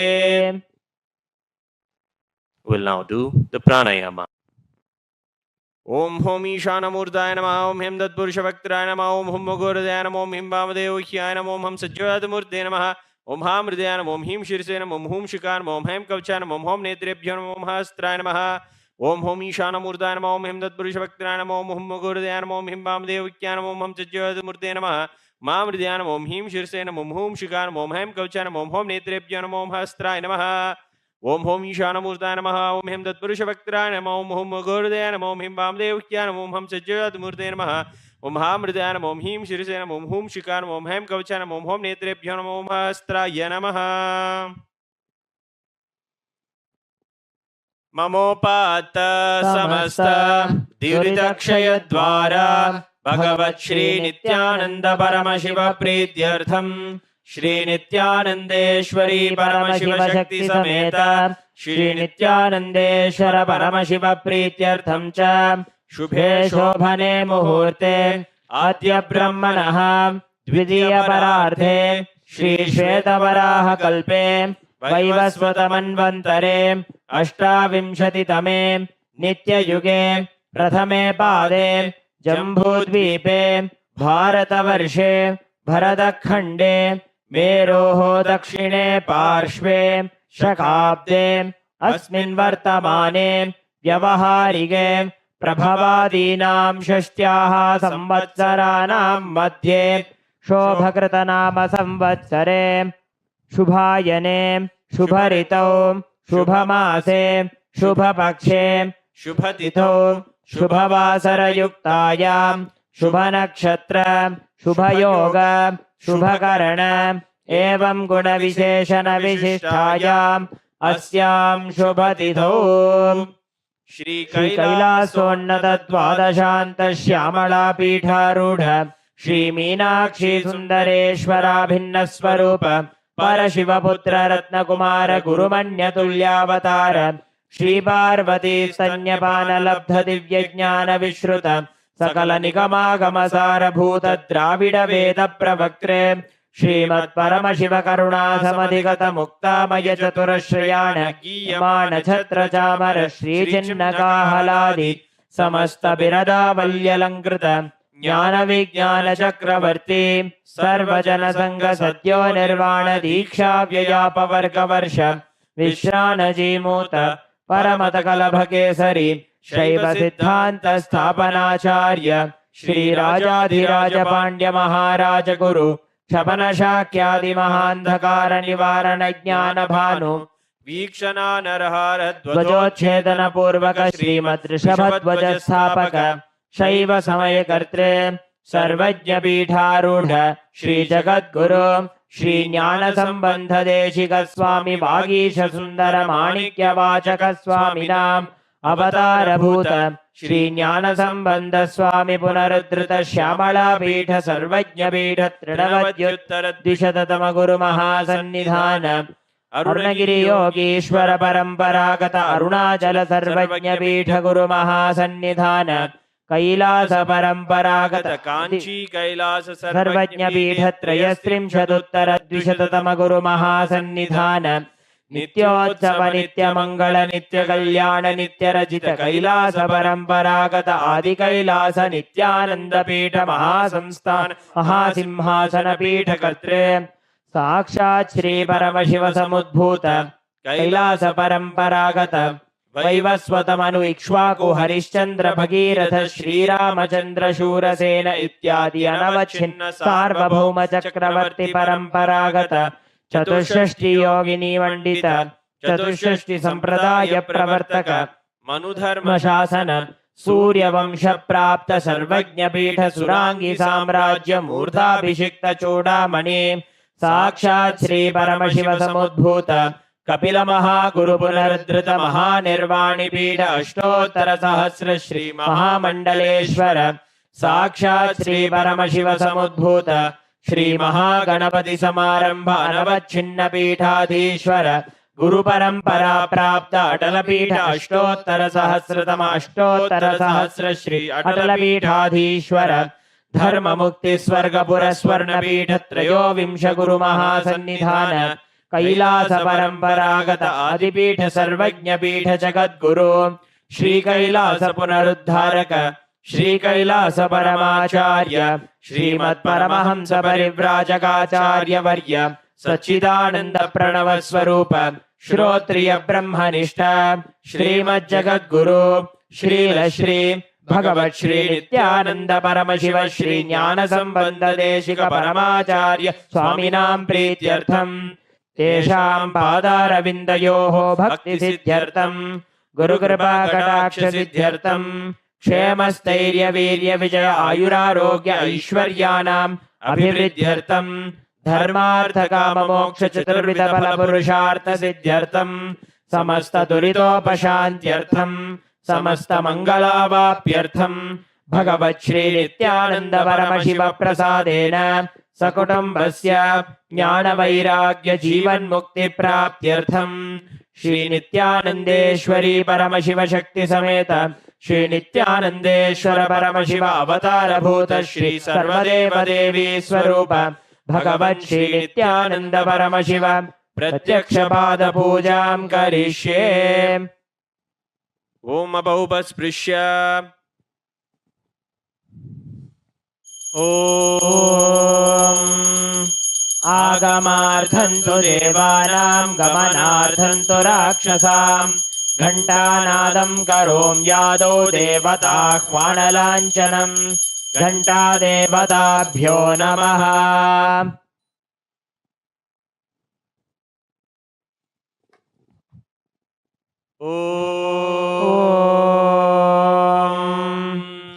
हृत्पद्ममासनं दद्यात् सहस्रारच्युतामृतैः पाद्यं चरणयोर्दद्यात् मनस्तु अर्घ्यं निवेदयेत् तेनामृतेन आचमनीयं स्नानीयं तेन च स्मृतम् आकाशतत्त्वं वस्त्रं स्यात् गन्धः स्यात् गन्धतत्त्वकम् चित्तं प्रकल्पयेत् पुष्पम् धूपं प्राणान् प्रकल्पयेत् तेजस्तत्त्वं च दीपार्थं नैवेद्यं स्यात् सुधाम्बुधिः अनाहतध्वनिर्घण्टा वायुतत्त्वं च चामरं सहस्रारं भवेत् छत्रं शब्दतत्त्वं च गीतकं नृत्यमिन्द्रियकर्माणि चाञ्चल्यं मनसस्तथा सुमेखलां पद्ममालां पुष्पं नानाविधं तथा अमायाद्यैर्भावपुष्पैः अर्चयेद्भावगोचरम् अमायं अनहङ्कारम् अरागं ममतं तथा अमोहगं मदं पञ्च अद्वेष अक्षोभकौ तथा अमात्सर्यं मलोभं च दशपुष्पं विदुर्बुधाः अहिंसा परमं पुष्पं पुष्पमिन्द्रियनिग्रहः दया पुष्पं क्षमा पुष्पं ज्ञानपुष्पं च पञ्चमम् इति पञ्चदशैर्भावपुष्पैः सम्पूजयेत् भगवन्तं श्रीनित्यानन्द परमशिवम्।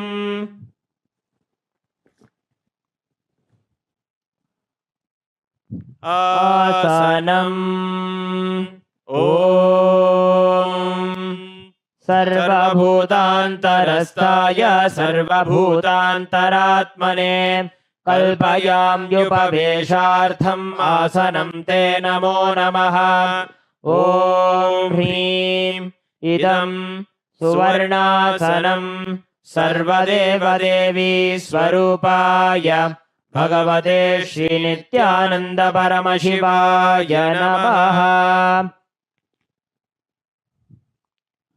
स्वागतम् ॐ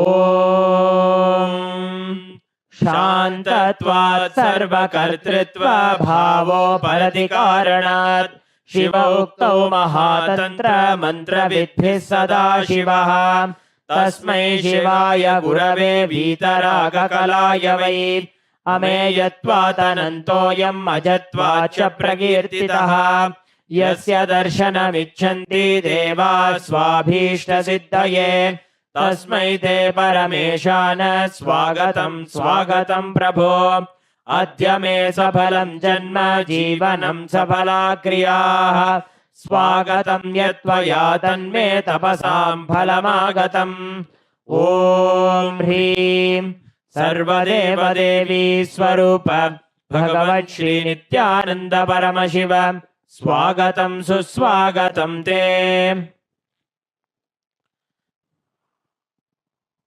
पाद्यम् ॐ यद्भक्तिलेशसम्पर्कात् परमानन्दसम्प्लवः तस्मै ते परमेशान पाद्यं शुद्धाय कल्पये ॐ ह्रीं एतत्पाद्यं सर्वदेवदेवी स्वरूपाय भगवते श्रीनित्यानन्द परमशिवाय नमः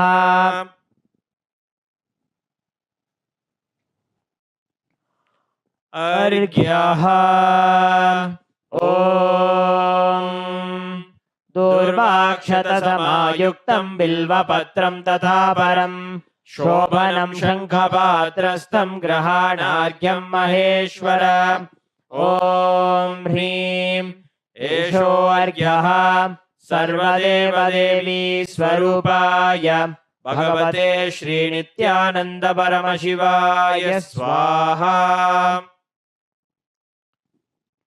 आचमनीयम् ॐ मन्दाकिन्यास्तु यद्वारी सर्वपापहरं शुभं ग्रहाणाचमनीयं त्वं मया भक्त्या निवेदितम् ॐ ह्रीं इदम् आचमनीयोदकं सर्वदेवदेवी स्वरूपाय भगवते श्रीनित्यानन्द परमशिवाय स्वधा मधुपर्कः ॐ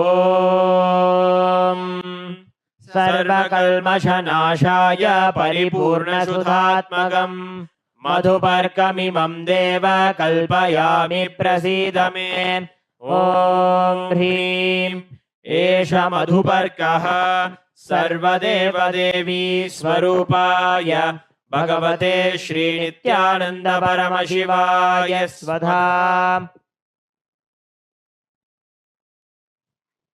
गन्धतैलम् ॐ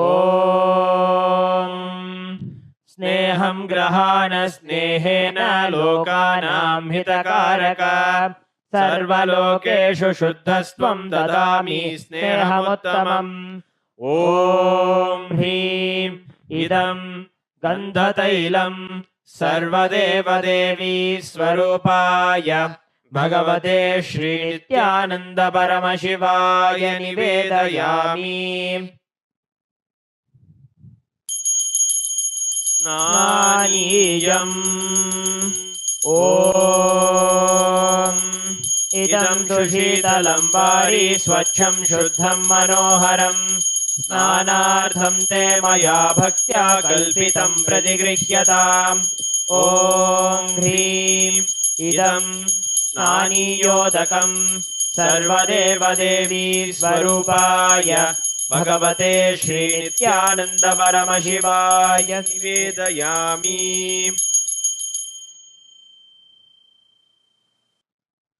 वस्त्रम् ॐ मायाचित्रपटाच्छन्न निजगुह्योरुतेजसे निरावरणविज्ञाय वासस्ते कल्पयाम्यहम्।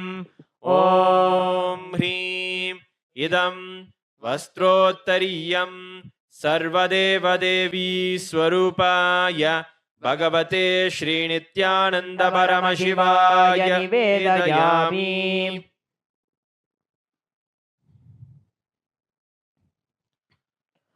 आभरणम् ॐ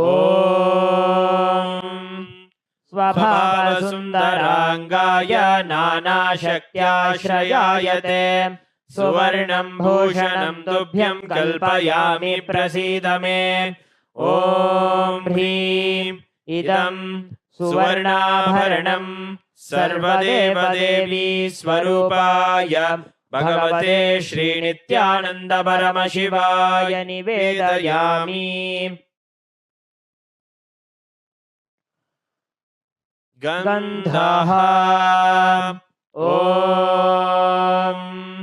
शरीरं ते न जानामि चेष्टां नैव च मया निवेदितान् गन्धान् प्रतिगृह्य विलिप्यताम्।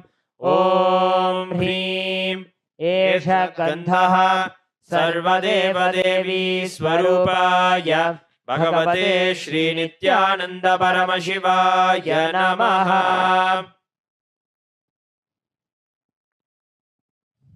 पुष्पम् ॐ तुरीयवनसम्पन्नं नानागुणमनोहरम् आनन्दसौरभं पुष्पं गृह्यताम् इदमुत्तमम्। ॐ ह्रीं एतानि सचन्दनपुष्पाणि सर्वदेवदेवी स्वरूपाय भगवते श्रीनित्यानन्द परमशिवाय वौषटे। बिल्वपत्रम् ॐ अमृतोद्भवं श्रीवृक्षं शङ्करस्य सदा प्रियं बिल्वपत्रं प्रयच्छामि पवित्रं ते सुरेश्वर। ॐ ह्रीं एतानि सचन्दनबिल्वपत्राणि सर्वदेवदेवी स्वरूपाय भगवते श्रीनित्यानन्द परमशिवाय वौषटे।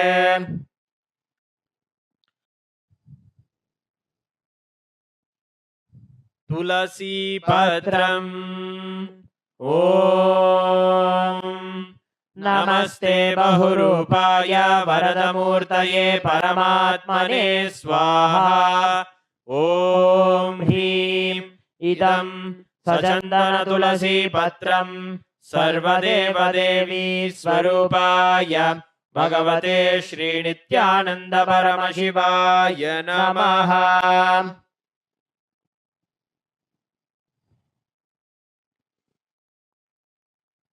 धूपः ॐ वनस्पतिरसो दिव्यो गन्धाद्यस्सु मनोहरः आघ्रेयः सर्वदेवानां धूपोऽयं प्रतिगृह्यताम्। ॐ ह्रीं एष धूपः सर्वदेवदेवी स्वरूपाय भगवते श्रीनित्यानन्द परमशिवाय नमः। दीपः ॐ सुप्रकाशो महादीपः सर्वतस्तिमिरापहः सबाह्याभ्यन्तरज्योतिर्दीपोऽयं प्रतिगृह्यताम्। ॐ ह्रीं एष दीपः सर्वदेवदेवी स्वरूपाय भगवते श्रीनित्यानन्द परमशिवाय नमः।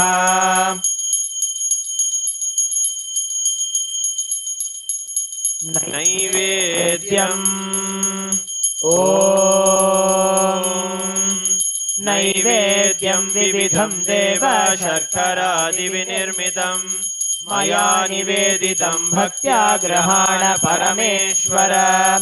ॐ ह्रीं इदं सोपकरणनैवेद्यं सर्वदेवदेवी स्वरूपाय भगवते श्रीनित्यानन्द परमशिवाय निवेदयामि। पानीयम् ॐ समस्तदेवदेवेश सर्वतृप्तिकरं परम् अखण्डानन्दसम्पूर्णं ग्रहाणजलमुत्तमम्। ॐ ह्रीं इदं पानार्थोदकं सर्वदेवदेवी स्वरूपाय भगवते श्रीनित्यानन्द परमशिवाय नमः। पुनराचमनीयम् ॐ उच्छिष्टमप्यशुचिर्वा यस्य स्मरणमात्रतः शुद्धिमाप्नोति तस्मै ते पुनराचमनीयकम्। ॐ ह्रीं इदं पुनराचमनीयोदकं सर्वदेवदेवी स्वरूपाय भगवते श्रीनित्यानन्द परमशिवाय स्वाहा।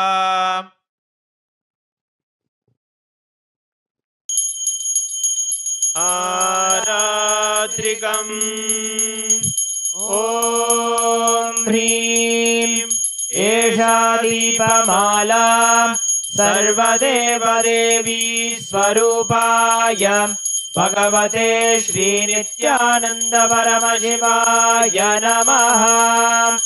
ॐ साङ्ग्रहण्येष्ट्यायजते इमां जनतागुं सङ्गृह्णानीति द्वादशारत्नीरचना भवति। द्वादशमासा संवत्सरः संवत्सरमेवावरुन्धे मौञ्जी भवति। ऊर्ध्वै मुञ्जाः ऊर्जमेवावरुन्धे चित्रा नक्षत्रं भवति। चित्रं वा एतत्कर्म कर्पूरगौरं करुणावतारं संसारसारं भुजगेन्द्रहारं सदा वसन्तं हृदयारविन्दे भवं भवानी सहितं नमामि। भवं भवानी सहितं नमामि। भवं भवानी सहितं नमामि। आरात्रिकम् समर्पयामि भगवच्छ्री नित्यानन्द परमशिव चरणकमलेभ्यो नमः।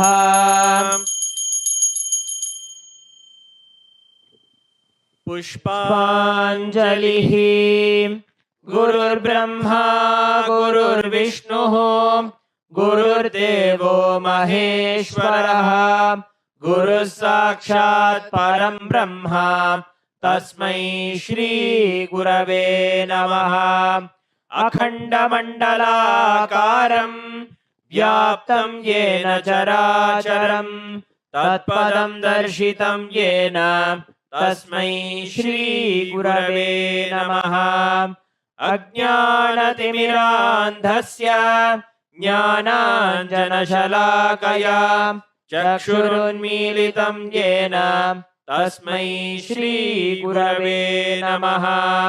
अनेकजन्म सम्प्राप्त कर्मबन्धविदाहिने आत्मज्ञानप्रदानेन तस्मै श्री गुरवे नमः। मन्नाथ श्री जगन्नाथो मद्गुरु श्री जगद्गुरुः ममात्मा सर्वभूतात्मा तस्मै श्री गुरवे नमः। ईश्वरो गुरुरात्मेति मूर्तिभेदविभागिने व्योमवद्व्याप्तदेहाय दक्षिणामूर्तये नमः। नित्यानन्दं परमसुखदं केवलं ज्ञानमूर्तिं द्वन्द्वातीतं गगनसदृशं तत्त्वमस्यादिलक्ष्यम् एकं नित्यं विमलमचलं सर्वधी साक्षिभूतं भावातीतं त्रिगुणरहितं सद्गुरुं तं नमामि। पुष्पाञ्जलिं समर्पयामि भगवच्छ्री नित्यानन्द परमशिव चरणकमलेभ्यो नमः। ॐ नित्यानन्दम्।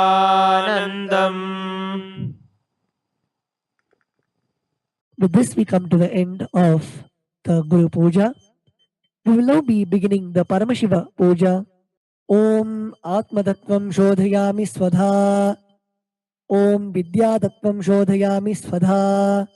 Om Shivatattvam Shodhayami Swadha. Om Ham Hridayaya Namaha. We will now be performing the Sakali Karanam. Please look at the Acharya. Om Ha Astraya Namaha Shaktaye Voshate. Om Ham Shivasanaya Namaha. Om Ham Shivamurtaye Namaha. Om Ham Satyojatamurtaye Namaha. Om Him Vamadeva Guhyaya Namaha. Om Hum Agora Hridayaya Namaha. Om Him Tatpurushavaktraya Namaha. Om Hom Ishanamurdhaya Namaha. Om Ham Hom Vidyadehaya Namaha. Om Hom Netrebhyo Namaha. Om Ham Hom Shivaya Namaha. Om Ham Hridayaya Namaha. Om Him Shirase Namaha. Om Hum Shikhaye Namaha. Om Haim Kavachaya Hum. Om Ha Astraya Namaha. Om Haim Kavachaya Hum. Om Ham Shivaya Voshate. Om Ham Hom Shivaya Namaha. Om Ham Shivasanaya Namaha. Om Ham Shivamurtaye Namaha. Om Ham Satyojatamurtaye Namaha. Om Him Vamadev Guhyaya Namaha. Om Hum Agora Hridayaya Namaha. Om Him Tatpurushavaktraya Namaha. Om Hom Ishanamurdhaya Namaha. Om Ham Hom Vidyadehaya Namaha. Om Hom Netrebhyo Namaha. Om Ham Hom Shivaya Namaha.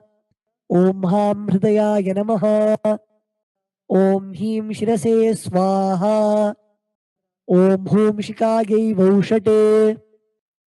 Om Haim Kavachaya Hum. Om Ha Astraya Phate. Om Ha Astraya Hum Pate. Om Ha Astraya Phate. Om Ham Shivaya Voshate. Om Om Om Om Om Om Om. Om Ha Astraya Phate. Om Haim Kavachaya Hum. Om Ham Shivaya Voshate. Om Ham Shivasanaya Namaha. Lalate Tripundri Nitila Krita Kasturi Tilakaha. Spuranmaladhara Spuritakatikaupi Navasanaha. Dadhano Dustaram Shirasi Panirajam Shashikalam. Pradipash Sarvesham Arunagiri Yogi Vijayate. Induni Bhapanchamuka Hasta Dashayuktam. Shulamrikatankamasi Vajrama Bhayam Syat. Pashavaradankusha Manijwala Navame. Shweta Kamalasana Sadashiva Swarupam. Om Ham Shivamurtaye Namaha. Om Ham Hum Shivaya Namaha. Shri Nithyanandeshwari Parashakti Sameta Shri Nithyanandeshwara Paramashivaya Namaha. Dhyayami Avahayami Om Ham Shivaya Namaha. Iti Avahana Mudram Pradarshya Sthapana Sannidhana Nishtura Mudram Pradarshya Astraya Humphat Iti Kalakanthi Mudram Pradarshya Om Ham Shivaya Namaha Iti Linga Mudram Namaskara Mudram Om Haim Kavachaya Hum इति अवकुण्ठनमुद्रां च प्रदर्श्य ॐ हां हौं शिवाय नमः श्री नित्यानन्देश्वरी पराशक्ति समेत श्री नित्यानन्देश्वर परमशिवाय नमः आसनं समर्पयामि. Now please take an udharani of the water and show it to the bottom of the Shivalinga and offer it in the Padya Patram along with the mantra Om Ham Shivaya Namaha Om Ham Shivaya Svadha Om Ham Shivaya Svaha. Shri Nithyanandeshwari Parashakti Sameta Shri Nithyanandeshwara Paramashivaya Namaha Padyachamanaryam Dattva Om Ham Hom Shivaya Namaha Shri Nithyanandeshwari Parashakti Sameta Shri Nithyanandeshwara Paramashivaya Namaha Snanam Samarpayami. Om Ham Shivaya Svadha Snananantramachamanem Samarpayami. Om Ham Hom Shivaya Namaha Shri Nithyanandeshwari Parashakti Sameta Shri Nithyanandeshwara Paramashivaya Namaha वस्त्रयज्ञोपवीत उत्तरी आभरणार्थमक्षतां समर्पयामि. ॐ हां हौं शिवाय नमः श्री नित्यानन्देश्वरी पराशक्ति समेत श्री नित्यानन्देश्वर परमशिवाय नमः. गन्धान् धारयामि. गन्धस्योपरि हरिद्रा कुङ्कुमं समर्पयामि. ॐ भवाय देहाय नमः भवस्य देवस्य पत्न्यै नमः. ॐ शर्वाय देवाय नमः ॐ शर्वस्य देवस्य पत्न्यै नमः. ॐ ईशानाय देवाय नमः ॐ ईशानस्य देवस्य पत्न्यै नमः. ॐ अशुभते देवाय नमः ॐ अशुभते देवस्य पत्न्यै नमः. ॐ रुद्राय देवाय नमः ॐ रुद्रस्य देवस्य पत्न्यै नमः. ॐ उग्राय देवाय नमः ॐ उग्रस्य देवस्य पत्न्यै नमः. ॐ भीमाय देवाय नमः ॐ भीमस्य देवस्य पत्न्यै नमः. ॐ महतेर्देवाय नमः ॐ महतोर्देवस्य पत्न्यै नमः. ॐ हां हौं शिवाय नमः श्री नित्यानन्देश्वरी पराशक्ति समेत श्री नित्यानन्देश्वर परमशिवाय नमः. अष्टपुष्पपूजां समर्पयामि. ॐ हां हौं शिवाय नमः श्री नित्यानन्देश्वरी पराशक्ति समेत श्री नित्यानन्देश्वर परमशिवाय नमः. बिल्वपत्रं समर्पयामि. Next is the offering of the dhupa. Sprinkle the samanyargya, the water from the panchapatram, onto the bell. Om Hastraya Namaha. Now sprinkle the water onto the dhupa stand, chanting the mantra Om Hastraya Phate. Now offer the flower on the incense sticks, chanting the mantra Om Ham Hridayaya Namaha. Om Ham Hom Shivaya Namaha Shri Nithyanandeshwari Parashakti Sameta Shri Nithyanandeshwara Paramashivaya Namaha. Dhupam Aghrapayami. Om Ham Shivaya Svadha Om Hastraya Pate Om Ham Hridayaya Namaha. Om Ham Hom Shivaya Namaha Shri Nithyanandeshwari Parashakti Sameta Shri Nithyanandeshwara Paramashivaya Namaha. Deepam Darshayami. Om Ham Shivaya Svadha Om Hastraya Pate Om Ham Hridayaya Namaha. Om Ham Hom Shivaya Namaha Shri Nithyanandeshwari Parashakti Sameta Shri Nithyanandeshwara Paramashivaya Namaha. Naivedyam Nivedayami. Om Ham Shivaya Svadha Om Ham Hom Shivaya Namaha Shri Nithyanandeshwari Parashakti Sameta Shri Nithyanandeshwara Paramashivaya Namaha. Tambulam Samarpayami. Om Hastraya Pate Om Ham Hridayaya Namaha. Now please take the arati plate in your hands and wave it towards the Shivalinga along with the mantra, and please ring the bell as you do so. Om Ham Hom Shivaya Namaha Shri Nithyanandeshwari Parashakti Sameta Shri Nithyanandeshwara Paramashivaya Namaha. Karpura Neerajanam Sandarshayami. Om Ham Shivaya Svadha. The next offering is Pushpanjali. ओम हां होम शिवाय नमः। श्री नित्यानंदेश्वरी पराशक्ति समेत श्री नित्यानंदेश्वर परमशिवाय नमः। पुष्पांजलिं समर्पयामि. The next offering is the Mula Mantra Japam. The chanting of the Mula Mantra. Please close your eyes. Chant the Mula Mantra, even by Swamiji, 11 times.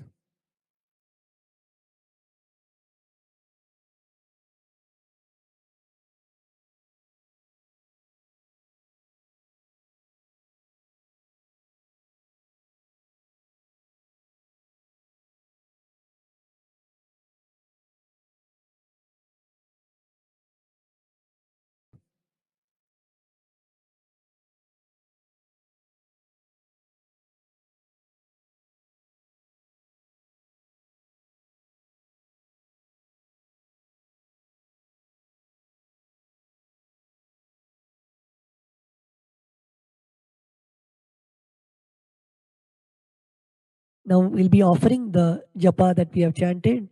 Please take a flower, the durva grass and the akshata in your right hand. Om Ham Hridayaya Namaha. Om Hem Kavachaya Hum. Om Hastraya Pate. Yatkinchit karma devesha sada sukrudushkrudam tanme shivabadasthasya bhungshakshapya shankara shivo data shivo bhokta shivas sarvam midam jagat शिवो यजति सर्वत्र यशिवः सोऽहमेव तु. ओम हां होम शिवाय नमः. ओम आत्मतत्त्वं शोधयामि स्वधा. ओम विद्यातत्त्वं शोधयामि स्वधा. ओम शिवतत्त्वं शोधयामि स्वधा. ओम हां हृदयाय नमः. We will now be chanting the Purna Mantra. Please place your hands in the Atmanjali Mudra and close your eyes.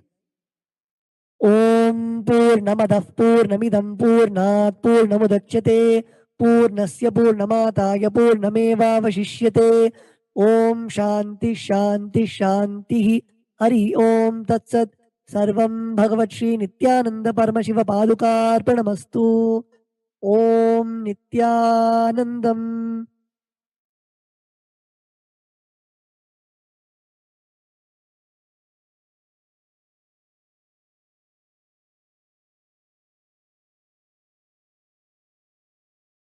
Nithyanandam, welcome to the Prathama Vinyasa Krama. We are going to perform the 108 asana sequence of KAILASA's Nithyananda Yoga. First, let us make sure we have all the components you need for the yoga practice. Have your yoga mat on the ground. Have your Panchapatra and Udani ready. 1 cup with a spoon with some water for the ritualistic cleansing. All the male bodies, please remove your upper cloth and apply the vibhuti on the 16 places over your body, as you can see on our acharyas. All the female bodies, you can apply it on your forehead. Wear the kumkum on your third eye, the Anya chakra in between the eyebrows, and wear the Rudraksha mala around your neck. You can keep some weights at the side of the mat if you want to intensify the asana practice. And make sure you have 1 energized Shri Yantra on your yoga mat. Gaze at the yantra whenever possible.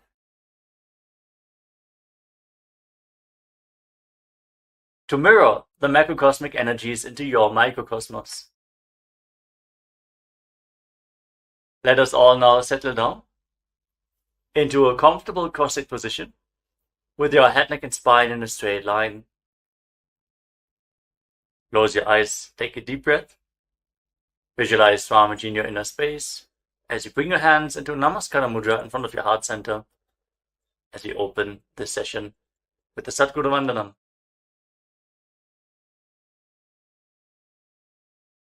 नित्यानन्दं परमसुखदं केवलं ज्ञानमूर्तिं द्वन्द्वातीतं गगनसदृशं तत्त्वमस्यादिलक्ष्यम् एकं नित्यं विमलमचलं सर्वधी साक्षिभूतं भावातीतं त्रिगुणरहितं Sadgurum tam namami. Next, we're going to chant the Shiva Mula mantra. Om Ham Hum Shivaya Namaha 11 times, invoking Paramashiva's presence for this ritual of Nithyananda Yoga. Please follow along internally. Om Ham Hum Shivaya Namaha. Om Ham Hum Shivaya Namaha.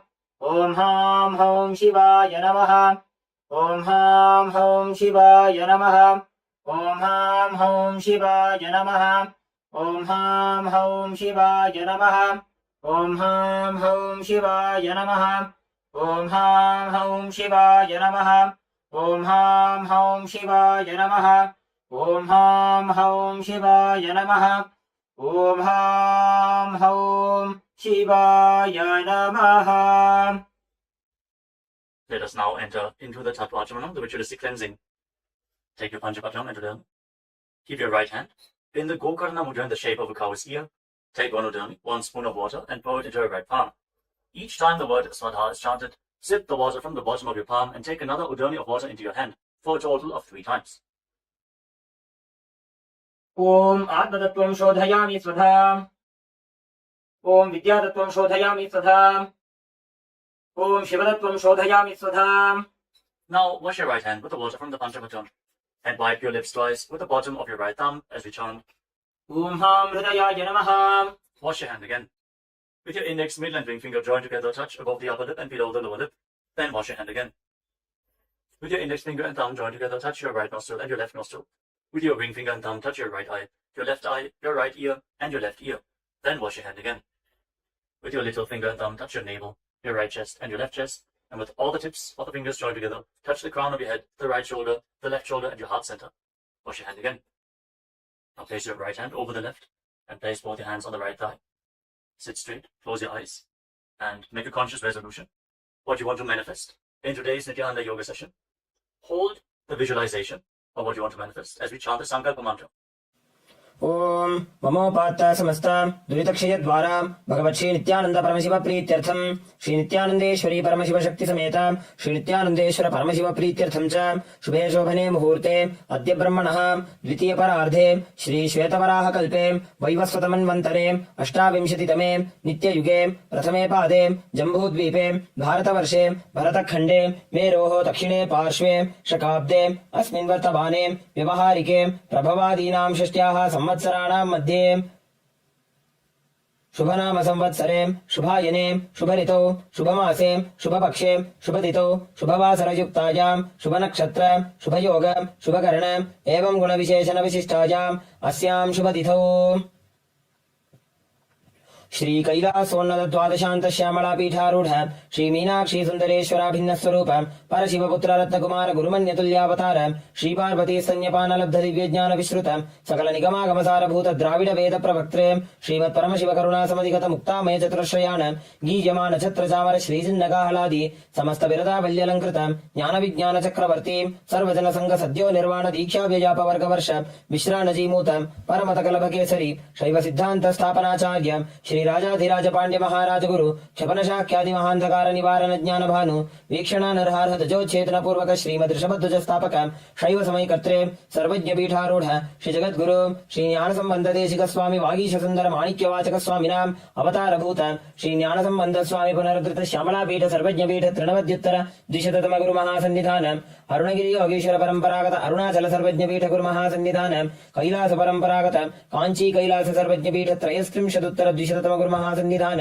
नित्योत्सव नित्य मंगल नित्य कल्याण नित्य रचित कैलास परंपरागत आदि कैलास नित्यानंद पीठ महासंस्थान महासिंहासन पीठ कर्त्रे साक्षात् श्री परमशिव समुद्भूत कैलास परंपरागत वैवस्वतमनु इक्ष्वाकु हरिश्चंद्र भगीरथ श्रीरामचंद्र शूरसेन इत्यादि अनवच्छिन्न सार्वभौम चक्रवर्ती परंपरागत चतुष्षष्टि योगिनी मंडित चतुष्षष्टि संप्रदाय प्रवर्तक मनुधर्म शासन सूर्यवंश प्राप्त सर्वज्ञ पीठ सुरांगी साम्राज्य मूर्धाभिषिक्त चूड़ामणि साक्षात् श्री परमशिव समुद्भूत कपिल महागुरु पुनरुद्धृत महानिर्वाणी पीठ अष्टोत्तर सहस्र श्री महामंडलेश्वर साक्षात् श्री परमशिव समुद्भूत श्री महागणपति समारंभ अनवच्छिन्न पीठाधीश्वर गुरु परंपरा प्राप्त अटल पीठ अष्टोत्तर सहस्रतम अष्टोत्तर सहस्र श्री अटल पीठाधीश्वर धर्म मुक्ति स्वर्गपुर स्वर्ण पीठ त्रयोविंश गुरु महासन्निधान कैलास परंपरागत आदिपीठ सर्वज्ञ पीठ जगद्गुरु श्री कैलास पुनरुद्धारक श्री कैलास परमाचार्य श्रीमत् परमहंस परिव्राजकाचार्य वर्य सच्चिदानंद प्रणव स्वरूप श्रोत्रिय ब्रह्मनिष्ठ श्रीमद् जगद्गुरु श्रील श्री भगवत श्री नित्यानंद परमशिव श्री ज्ञान संबंध देशिक परमाचार्य स्वामिनां प्रीत्यर्थम तेषां पादारविन्दयोः भक्ति सिद्ध्यर्थम गुरुकृपा कटाक्ष सिद्ध्यर्थम क्षेम स्थैर्य वीर्य विजय आयुरारोग्य ऐश्वर्याणाम् अभिवृद्ध्यर्थम धर्मार्थ काम मोक्ष चतुर्विध बल पुरुषार्थ सिद्ध्यर्थम समस्त दुरितोपशान्त्यर्थम समस्त मंगल अवाप्त्यर्थम भगवत श्री नित्यानंद परमशिव प्रसादेन सकुटुम्बस्य ज्ञान वैराग्य जीवन मुक्ति प्राप्त्यर्थम पूर्ण आरोग्य युक्त दृढ़गात्र योग्य शरीर सिद्ध्यर्थम परमशिव शक्ति आविष्करणार्थम नित्यानंद योगाभ्यासं करिष्ये। Now wash your right hand once more. ओम अप उपस्पृश्य And keep your Panchapajam and your journey aside out of harm's way. Let us now enter into the first asana of the sequence, Sukhasana. In a comfortable crossing position, with the head, neck and spine in a straight line. Place your hands on top of the knees in Bindu Mudra with index fingers and thumbs together. Gaze forward. Visualize